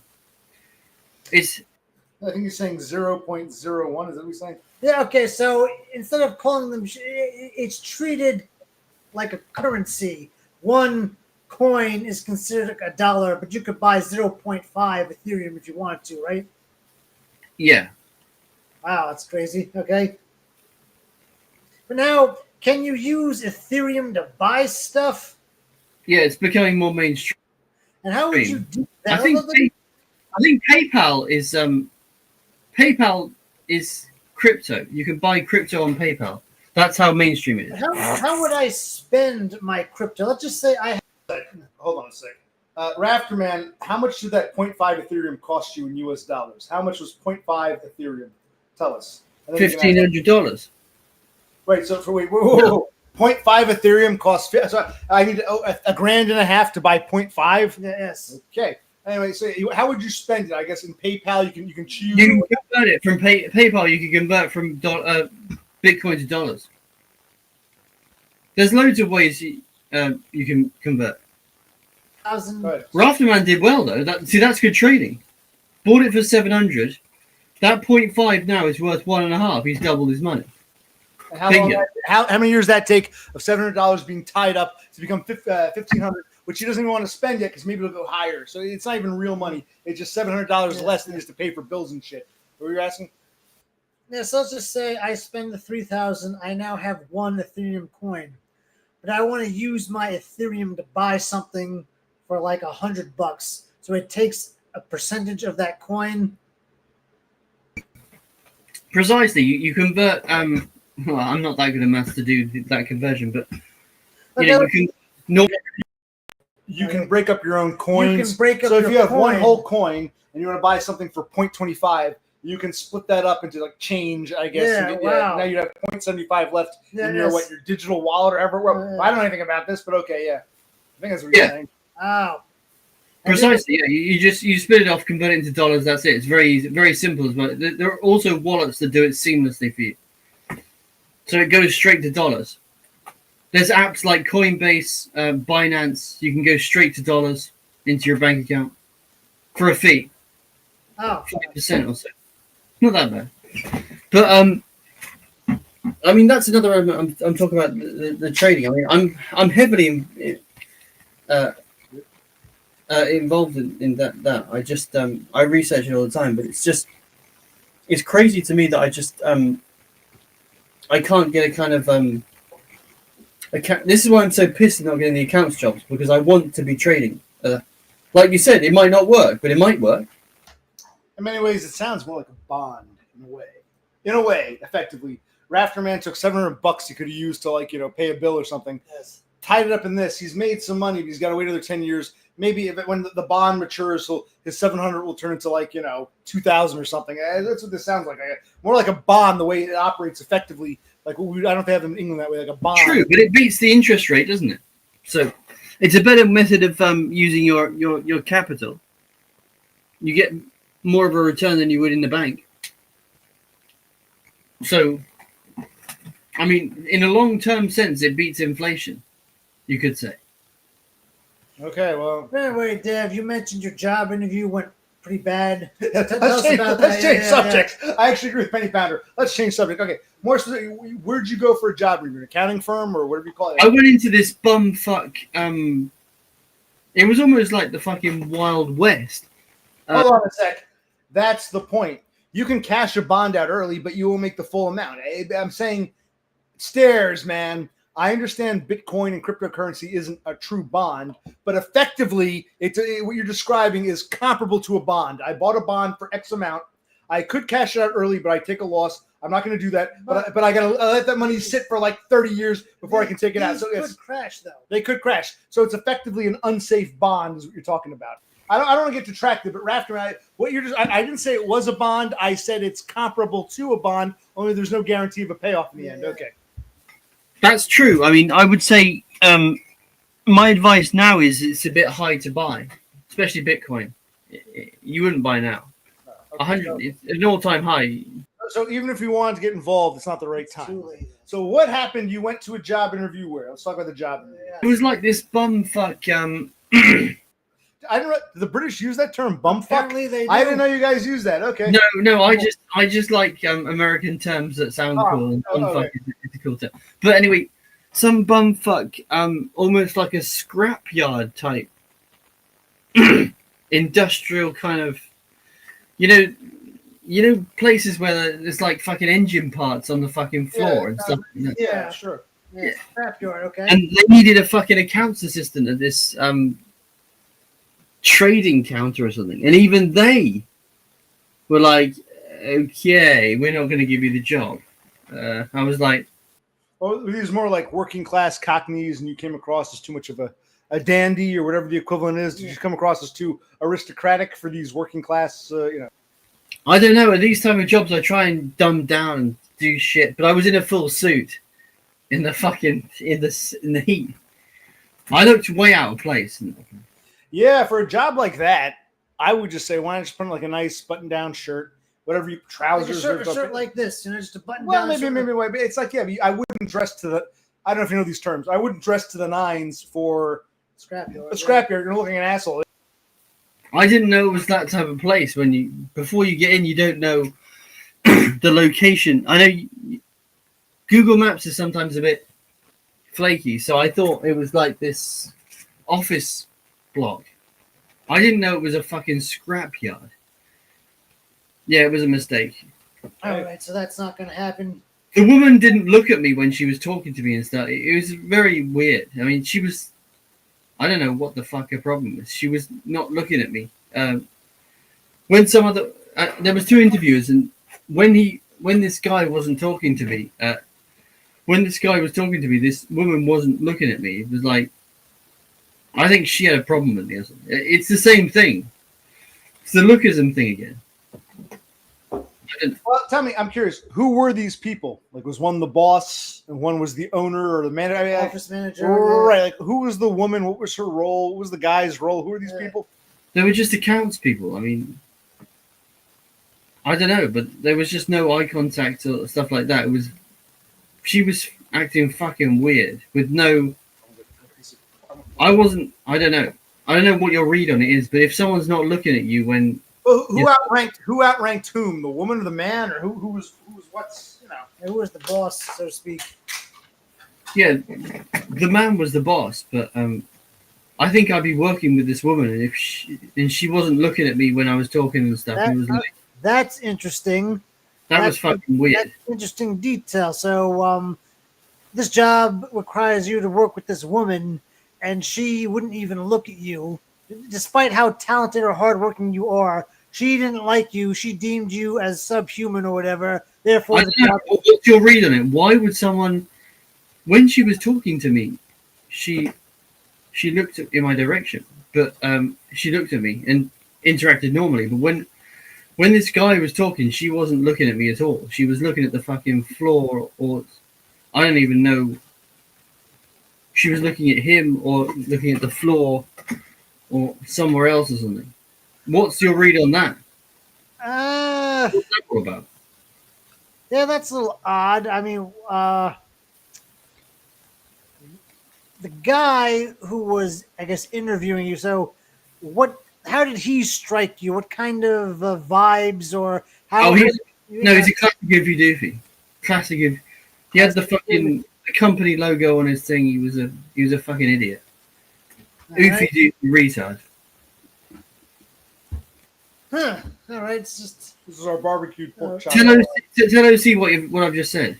Yeah, all right. So he said that when he was talking with the guy, the woman would stare at the floor or out the window, wouldn't look at him when he was being spoken to.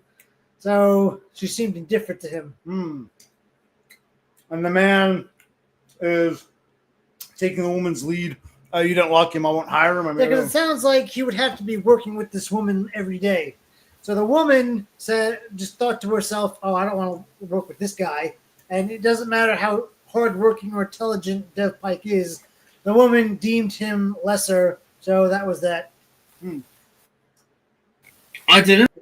and the man Wants to appease the Wants to woman appease the because he's woman. oofy doofy. instead of saying, okay, well, who's this guy right for the job? It's, no, the woman doesn't like you, so I can't hire Yeah. you. Okay. No, but is that your read on it? That she hated me? If she's not looking at you, but she looked at me when she was talking to me, but when the man was talking to me, and she was redundant, just sitting there, she would just look at her. I don't know. Anywhere else? Oh, it sounds like you dodged a bullet. That environment would probably be messed up. I know it sucks you didn't get the job, but if that's how they behave, maybe it's best to just move on. You think so? So you think that's toxic as fuck? Yeah, things wouldn't go well for you there. Shit. That is grim. Wow. Okay. Well, something I've taken a habit to doing, I think I was doing this even before I got quote-unquote blackpilled. If there's a man and a woman, I would actually focus more emphasis and attention on the man. I kind of ignore the woman. Yeah. Just even though it's racist, or sexist or whatever, I figured the man's the one in charge. So and if the man really is that much of a weak cuck who's going to defer to the woman, then clearly he's not really the one in charge. I would just assume the man's in charge. True, but no, yeah, maybe, but no, yeah, he is a senior position. But what I just wanted to know the read on the situation. So that is Well, before you get the read on the situation, let's go back to my census story. The Office was in early 2010. The year before, 2009, I was going around, driving around, and I'd knock on people's doors. You had to go house to house to confirm that the residences were there, blah, blah. And, most people were okay with me, but if a woman answered the door, she was always scared, always timid. I would just say, hi, is your husband here? Is the man of the house at home? Despite all this women's lib shit. Yeah. And then one time I knocked on the door, husband and wife were there. I said, hi, I'm with the census. Oh, okay. And the guy turns, hey, honey, it's a census guy. And the wife goes, census for what? And these were white people, Americans, like well into their 50s. Like the woman had no idea what a census was. So it's like, you can be, sexist. It's okay because women actually respond. I would go with just talk to the man as if he's the one in charge. true. No. I'm talking about the read on the dynamic. So it is really. Real dynamic. Yeah, I think the woman didn't like you for whatever reason, and the guy was a simp and a cuck, and he kind of fed into that. And you're probably better off not working there. So that is really negative. So no, I'm just confirming. So that is a really negative reaction when if that happens. That is a pretty negative reaction, right? Well, Yeah, well, I mean, I guess a worse reaction. Is she supposed to stare at you while the other guy talks to you, or should she stare at the other guy? Like, I've had that happen. Not at a job interview. One time, It's like 10 years ago. I first started vaping. Before they were selling vapes at the convenience store, I went to this one vape shop. Apparently they'd closed. So I went up to see what the time. I wanted to check the time on the window, like the hours are posted on the window, and it turns out they had just closed. And apparently the owner, this other guy, and this girl who was in training, they were all still in the vape shop, right? So the guy opens the door, and I said, "Listen, man, I'm just, I was just checking the hours. I can come back tomorrow." And the guy's like, "No, man, if you got a credit card or a debit card, no cash. We closed out the register, but we can do debit." So I came on in. And this owner guy was very nice, and the other male employee was very nice. The girl wouldn't say anything to me, was giving me these dirty, like, "Who the fuck are you looks? Who the fuck are you?" She kept staring at me. I ignored her. And there's no way these two dudes, the owner and the other male employee, they were very nice to me. "Oh, yeah, come on in." And I remember that the owner turned to the girl and said, "Yeah, make sure when you do the credit card, you do it this way," and blah, blah, blah. Like, the girl was giving me this, "Oh, my God, creepy people like you are our customers." She was giving me this dirty, nasty look. And the two guys, they must have seen it, but they just acted like they didn't see anything. It was a very weird, uncomfortable. But yes, that's better than, I'm sorry, that's worse than the girl looking down and ignoring you. This chick was, she's giving me death glares. And the two dudes, they must have seen it, but they just sort of ignored it or tried to tiptoe around. Yeah, that's crazy. But the society seems to be enabling this shit, doesn't it? It doesn't slap it down. It's like you said, it doesn't exist, bro. The old collar thing. It doesn't. We can allow that. It's like I'm the type of person that in real life saying this is a bit like why I'm like I am with the coffee girl. I'm like, I'm not gonna fucking allow it. If I'm here, it ain't gonna work, and I'm just gonna I'll literally be aggressive to you. I'll literally be passive aggressive and aggressive to you. I'm just not gonna stand it. That's the reality of it. I don't care what the rules are or whatever it is that everyone's accepted. I understand what's right and wrong. I don't give a fuck. There's no reason. There's no way you're going to treat me like that. There's nothing behind it. You've got nothing backing up your position to treat someone like that. So, no, I'm with you in spirit, but you got to deal with these people. I want to give it another 5-6 minutes. 2 o'clock. Yeah. I just don't understand why the normies go along with it like some idiots or something. I don't get how the Eufy Doofies. It's not really benefiting them for them to, allow someone to treat you like that, and then they're cucked or whipped. Well, no, it does benefit them. They want to get brownie points with the girl. They're very much Oh, what does the lady think? Yes. Yeah, I know, but like you said, she's like way out of their league or whatever, and younger. So you just overlay the black pill. It's like you haven't got a. Well, we told you the story. My brother was working at that one store and was closing, and these dudes born in the mid '60s were simping over a girl born in the mid '90s. Yeah. They're 30 years older than her, older than your father. Yeah. They're bad. With my brother, "You don't want to stay with us? Oh well, nice having you. Nice to know you." Oh, the girl, "Oh, please don't leave the company. The store's closing. We can accommodate you." It's so fucking pathetic. Yes, it was. These people. I mean, I don't understand this thing because they're not. They can't derive anything from it. They're ancient. They're not. I don't get it. It doesn't work. Pat themselves on the back. Look, they're not going to be able to convert even if they get brownie points. Okay, where's it going? Nowhere, because she's. Well, I think for them, just the feeling of brownie points. But it's a retarded brownie. But there's no offshoot. There's no upshot for them. They're getting brownie points for some cunt that doesn't care about them. It doesn't. You know about female nature. They don't give a shit. They don't value it. There's no payoff. No, the payoff is, like you said, all they have is the brownie points. All they have just getting that makes them feel extra special because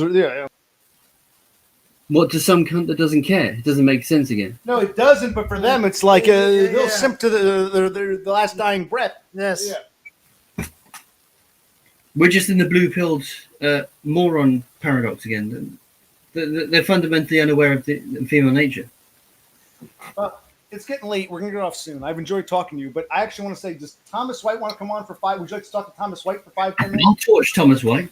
I'd actually kind of like to see that. Okay. I don't want to stand. You got to go to bed pretty I soon. do, yeah, We've been on yeah. for 2 hours. It's getting late. Oh, Thomas White's just revealed what he's all about. The great Thomas White. Bingo. There you go. Well, he's very polarizing. All these Starlings seem obsessed with the guy, Yeah. including you. You might not like him, but you're obsessed with him. I didn't even know him. I'm like, hey, nice to meet you. So if he wants to come on, you guys can talk. Yeah. I'll let you talk for a few minutes. I can't be obsessed with him. I never listen to him. He's annoying. That's it. Well, no, That's where it you are obsessed with him. How do you know he's annoying if you never listen to him? Yeah, I've listened to him once. He's annoying. He kept on repeating the fucking, I've got a girlfriend, I've had girls, bro. Yeah. Okay, you've had loads of Russian women in chat. Okay. Why do you keep on repeating the same fucking thing? How do you know about the fucking... I would love for you to ask him. That would be more fascinating. Yes. He's literally a fucking normie over and over again, bragging. 101, normie 101, then claims to know about the black pill. Okay, so you've got this normie. Why am I listening, bro? You've got nothing. There's millions of normies out there. They haven't got anything. They've got no narrative. They've got no insight on anything. Why are you special then? Why are you the great Thomas White if you're saying the same thing as every other clown? There's nothing inventive. There's nothing. Talk to me. Chat with me now. And I'll talk to you. I agree with that. I would say, by all means, I'm not taking sides. I'll be a moderator. I'd love for, if it's only for 5-10 minutes, I'd love for Thomas White to come on for a few minutes Come and talk on, to Dev Mr. Pike. White. Come on, Mr. White. Yes. Yeah. I agree. I'd like to talk more about the... Well, the best. You may have won that battle. He seems too What- scared. He seems too. I'll concede. He seems too scared to come on. He was wondering. He's like, "Where's Dev Pike? Dev Pike's hiding." Hey, we got a nice 5. It doesn't be long. 5-10 minute little forum here. He's not coming on for some reason. I don't know why. So maybe you're right. If he's not coming on, what do you want to talk about? If he doesn't want to come on, what do you want to talk about for the next 5-10 minutes? We get off soon. So yeah, what do you want? If he won't, I'd love to hear the two of you guys talk. I'll sit back and listen. I love to hear the back and forth. If he won't come on, then what do you want to talk about? No, I just like the subject of the you keep on giving me more examples of the of bad social experiences based on the I've got a lifetime of bad social experience. Believe you me. Yeah, I mean that's the point. I just don't understand why it's so hidden in plain sight that the and as to why the sort of normies go along with this narrative, and also that it kind of doesn't exist, or because it's not happening to them. Like as OC says, the oblivious, right? It's not happening to them, so it doesn't exist. It's a madness, right? Not just like you saw here with like Rafterman and Thule. Like they didn't understand my story, and Penny Pounder. They didn't understand the story about. I got the 98, the other girl only got an 84, but all you need is an 80, and they wanted her anyway, so they gave her the job. I'm like, well, if you want to give her the job, fine. I don't give a shit. Why'd you make me go through it? It's insulting.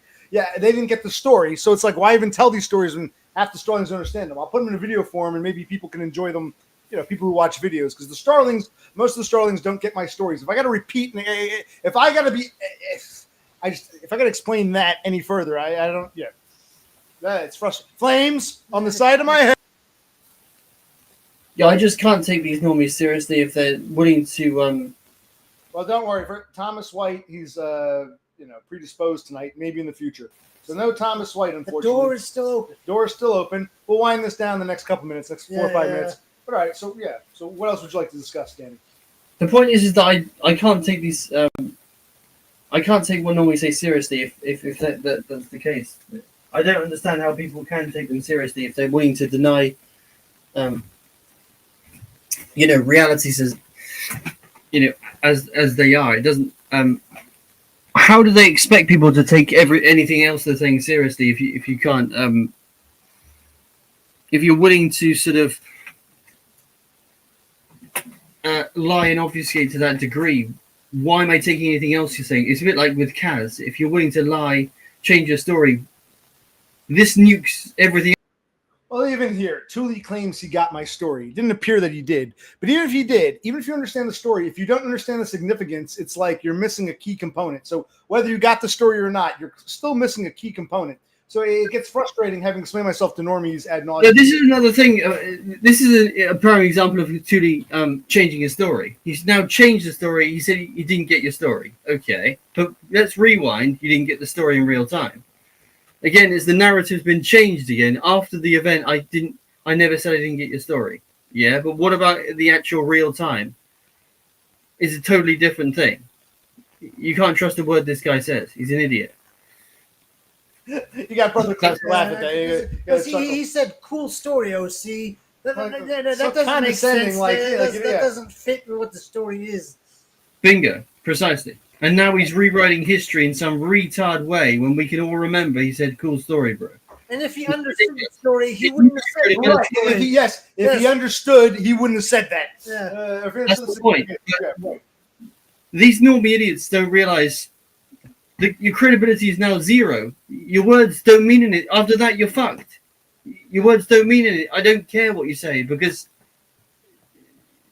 you're now saying I never said I didn't get your story. I don't care. Before you said that, I can remember when you said that. It doesn't matter what this pathetic line now. Again, ram it down their throats again and again and again to these cunts. They're fucking dumb as shit. Cool story, bro. Okay, yeah. Precisely, an edgelord comment. And then after the event, he tries to edgelord. I never said, yeah. I was simply saying how cool it was. That's what I meant by cool story, bro. Okay, yeah, no. Again. And now he's doing it again, yeah. Right. He's now rewriting history. It's pathetic. The guy's like a shit politician. It's pathetic. Well, Thomas, let's see. OC talking endlessly to randos on the internet is telling of what? Basically a giant black pill. Okay. Like I said, I use it for socials. What can you elaborate? Guys like OC being, I am childless and sexless. I'm not a neat though. I want to neat. Hence why I was so upset about this big beautiful bill, which is not only when I want to go to neat, they're kicking other neats off. It's like the worst. Okay, so I'm not quite sure what you're saying here. I wish you'd come on. You like to talk. You've been on camera before. You talk to people. And actually, in fairness, I wouldn't call Dev Pike a rando at this point. Yeah, I know. He's been on many times. He hasn't shown his face, but we've talked many times. You're not quite in the rando category, so I'm not quite sure. I honestly, I'm not quite sure what Thomas White is getting at. No, he's trying to punch down on you. Anyone? You're probably right, but I'm trying to give him a chance to explain himself. I always hear people, these randos. Like I said, you guys, some of you guys love him. Like Denmark guy loves Thomas White. You, Dev, can't stand him. I don't even know the dude. Yeah. Maybe he's a good guy. Maybe I don't know. I'm giving him a chance. I have nothing against him per se, but he's a rando to me. Denmark guy and you, for better or for worse, I've known for quite some time. You've been on the show many times, so I wouldn't call you or Denmark guy a rando. Okay, good.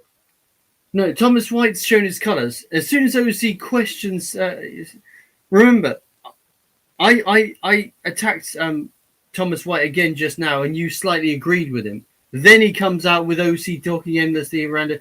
The negative then comes out. Anyone that criticizes Thomas White, whether it's it's constructive criticism based on actual reality and what he's actually said in his actual position. It doesn't matter. He doesn't take the criticism. He's a normie 101. He's right all the time. The guy's a clown, an absolute clown, and I want him to come on now, and I'll torch him in real time. That's it.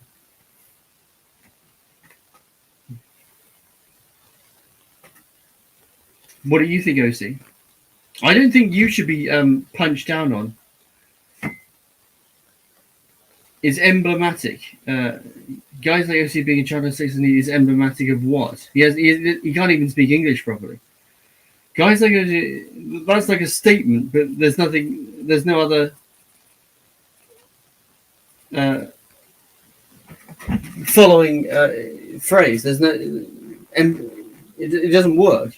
Guys like OC being as sexist neat is emblematic. Emblematic of what? Emblematic of your homosexuality of what? Of Thomas White's homosexuality, or what is it? Thomas White being an edgelord? Is that what it's emblematic of? What is it? The dude speaks in riddles. Hello?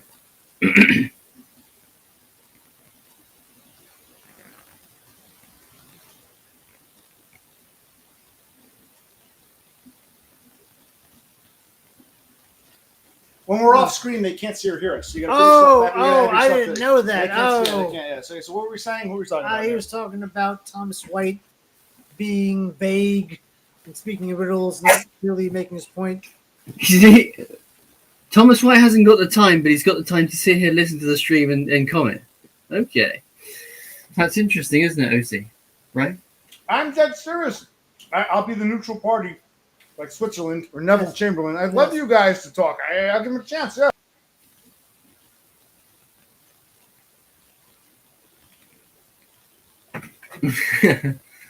Bev Kite. They're fighting. I'd like wait, first. Is Bev Kite here? I didn't see him. Is he here? I thought it was Bev Kite, not Dev Kite. I have no idea.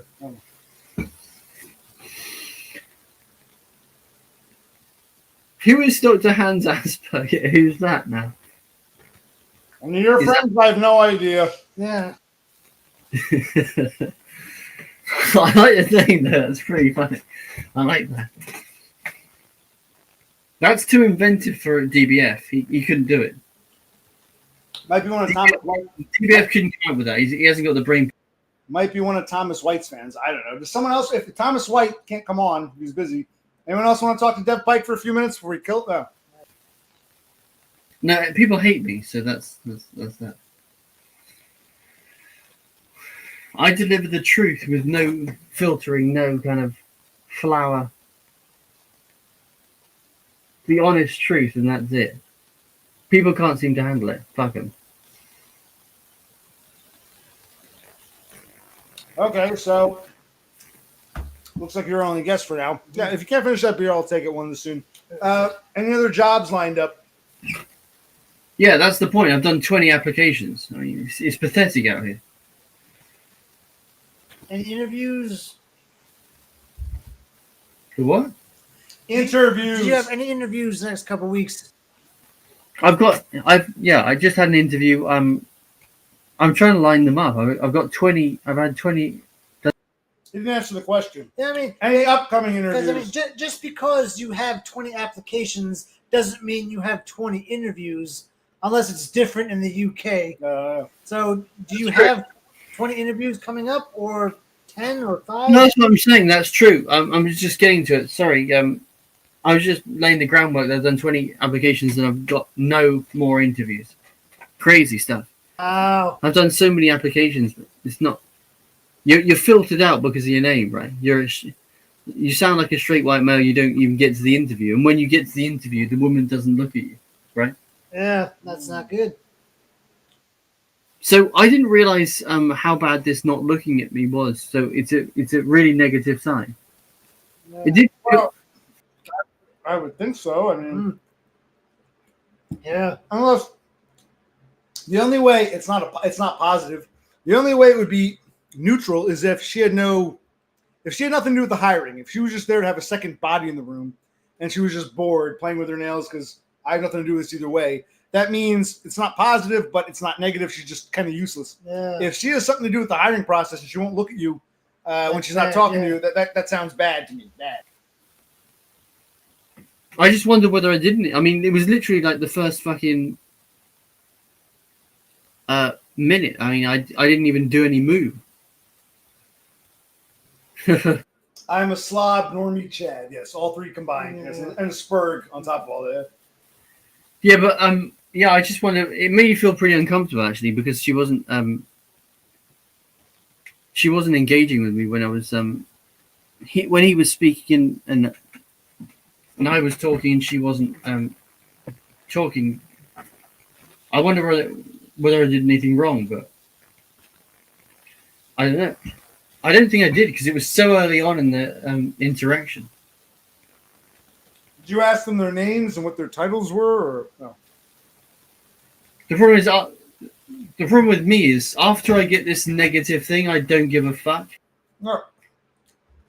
I'd be polite, but play dumb. I'd say, "Oh, hi, I'm sorry. So you're the boss and you're the manager." Oh, I'd play dumb. Did you get an idea of who was who and what the pecking order was, or?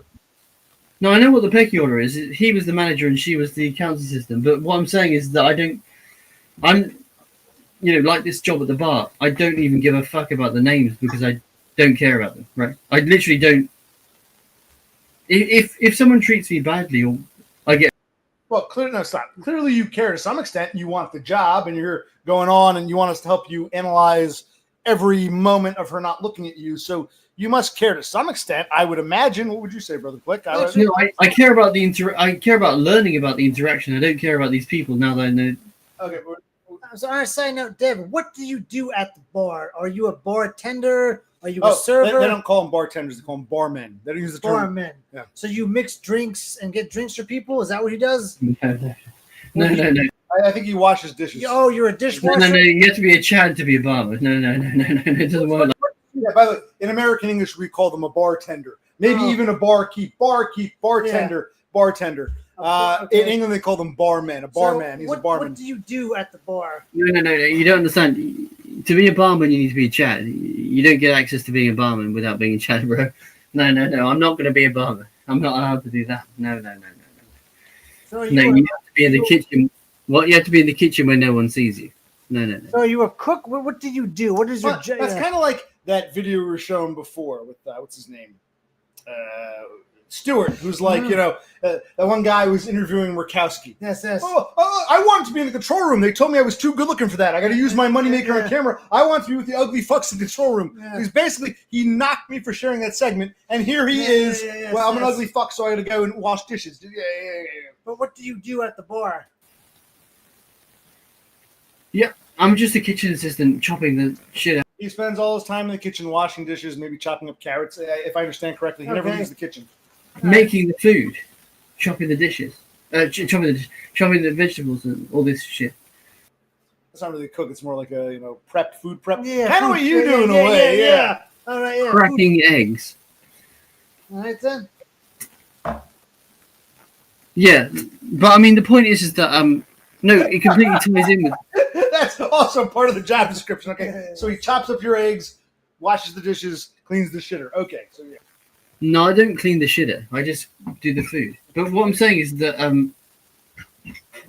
that ties in with Jon Stewart. Like I said before. I just said it ties in with Jon Stewart. I wanted to be in the control room. They told me it was too good looking. You knocked me for playing that video, and now you're just repeating what I just fucking said. I just said we can rewind back. I just said it just like the Jon Stewart. I can rewind back. That doesn't mean I like the video, bro. It doesn't mean I like the video. It just proves the fact that you're only watching the video because it's Jon Chad Stewart. Absolutely. I love Jon Chad Stewart. No, I'm watching the video because it came up on my feed. Yeah, an ugly fuck. Even Stewart's kind of admitting it himself, like he was joking with the guy. Yeah, you wouldn't see an ugly guy in any segment. It's not about Jon Stewart specifically. You're not going to see, one of these YouTube pre-suggestions that's got some ugly fuck. Of course, by definition, the newscaster's going to be some kind of Chad or Chad Light or high tier normie, just by very definition. Yeah, I challenged the fucking narrative. Wait, so you're saying I can't watch the news because all the news anchors are too good looking? I mean, yeah, it would be nice if things were more realistic, but I still want to watch the news. It might not be entirely accurate, but yeah, they're going to put a bunch of Chads. I need a weather report. Here's a Chad telling me it's going to be partly cloudy. Okay, I mean, I don't give a fuck what the guy looks like. The network's only going to hire a Chad, so I guess I'm getting my weather information from a Chad. But if they wanted to hire an ugly fuck, I wouldn't care. But you're saying, what, because he's a Chad, I can't watch it? I can only watch it if it's an ugly fuck? I just need the weather report. I need the fucking weather report regardless of who's telling me, but okay. No, the content's shit and he's a Chad. So I don't give a shit. That's it. It's low-level, low-grade comedy. Sort of make yourself feel. No, it's not about the comedy. I don't watch his stuff normally. It's about the specific segment, the content. We're specifically talking about the subject of the Big Beautiful Bill Act. You don't seem to get that. You seem all like, yeah, so watch BBC World Service. No. That I will not do. One thing I don't like, and you can say this is foolish to me, I don't care. sometimes it's interesting to watch foreign news sources, Yeah. but when it comes to American politics, I don't give a fuck what a foreigner thinks because it's all seen through their foreign lens where whether it's good or bad, it has no bearing on their lives. So watching a BBC broadcaster who is not going to be affected by the big beautiful bill and his family won't be affected either way means nothing to me. No, I'd rather watch an American source. Okay, the Associated Press. They're pretty neutral, by the way. They're the best source. Watch them. Weren't they kicked out? They're not allowed in the office when Trump is giving an interview, so they can't get the scoop the way they used to. I don't care. They're better than Jon Stewart, who's about as impartial as. Well, this wasn't about the best news guy that ever newsed. It was Jon about, Stewart isn't even real news. You know, He's a comedian, yeah. Honestly. Yeah, you've destroyed your own point. He's not real news, so why are you?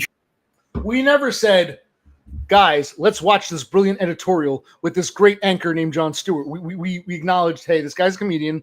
This show's been on for years. I was never crazy. This kind of sucks, but I like this segment. Yeah. We never claimed that this was some like groundbreaking piece of journalism or something. So you're putting words in my mouth. I never rewind back or watch the other two streams. I never said Stewart is a brilliant anchor and this is the best journalism I've ever seen. When did I ever say that? You're implying it by using. No, I am not implying it when I flat out fucking say, hey, listen, I'm not really crazy about this dude. It's a comedy show, but I like this one segment. Let's watch it. No, I did not imply shit when I say the exact opposite of what I'm allegedly implying. Now, so show something else then. What? Show another fucking show about the big beautiful bill then. Well, there was no other clip presented to him. I just want that. I like that clip. I like the idea. Show another fucking show. Put up or shut up. Well, that's too much work. It's got to go around. This isn't an editorial discussion of the big beautiful bill. Yeah. This was me talking about the bill. I know I saw this one comedy skit that I thought was funny. Yes. We'll critique it. This is a completely random event that will probably never happen again. You're reading too much into it. Change history again. Who changed history? Yeah, history. Sorry, I've just had to block Cthulhu Sloth on Discord. He's chatting shite. He's trying to change history again. As a normie 101. Anyway, I've got to go to sleep now. I'll see you later. Wait. I was about to say it's 11. You're bored of me anyway. It's 11. I'm sorry. What did you say? I said you're bored of me anyway, so I've got to go. No, it's 11:30. He's got to go to bed. So bye. I got to go to work tomorrow. So goodbye, everybody. All right. So let's. How are you going to wind this down? This took a turn. Before we said, okay, we'll stream, we'll share this little thing that you saw, maybe half hour, 45 minutes. It turned to a 3-part event. I just don't like. I feel Dev Pike. I'm not sure if he's a moron or if he's being disingenuous. When did I ever claim that this was some great editorial piece of journalism? Yeah, no, I actually made the exact opposite statement at the beginning. We stated multiple times we don't watch this show normally. So Dev Pike is doing what Thule's doing. He's rewriting history for his own, Yes. What was implied? No, it's not. When I say this isn't editorial journalism, this is comedy. I like this skit about the big beautiful bill. I'm not implying that it's great journalism. When I flat out say this is not great journalism, and you can go back and watch the streams because I make it pretty clear. So basically, Thule and Dev are guilty of the same history rewrite. Behavior, yes. They're all just different heads of the same serpent. The big body of Thomas White. One branch is Dev Pike. One branch is Thule. Okay, wonderful. Exactly. Maybe we'll do this again sometime. For now, occupational click and whatever. And me out.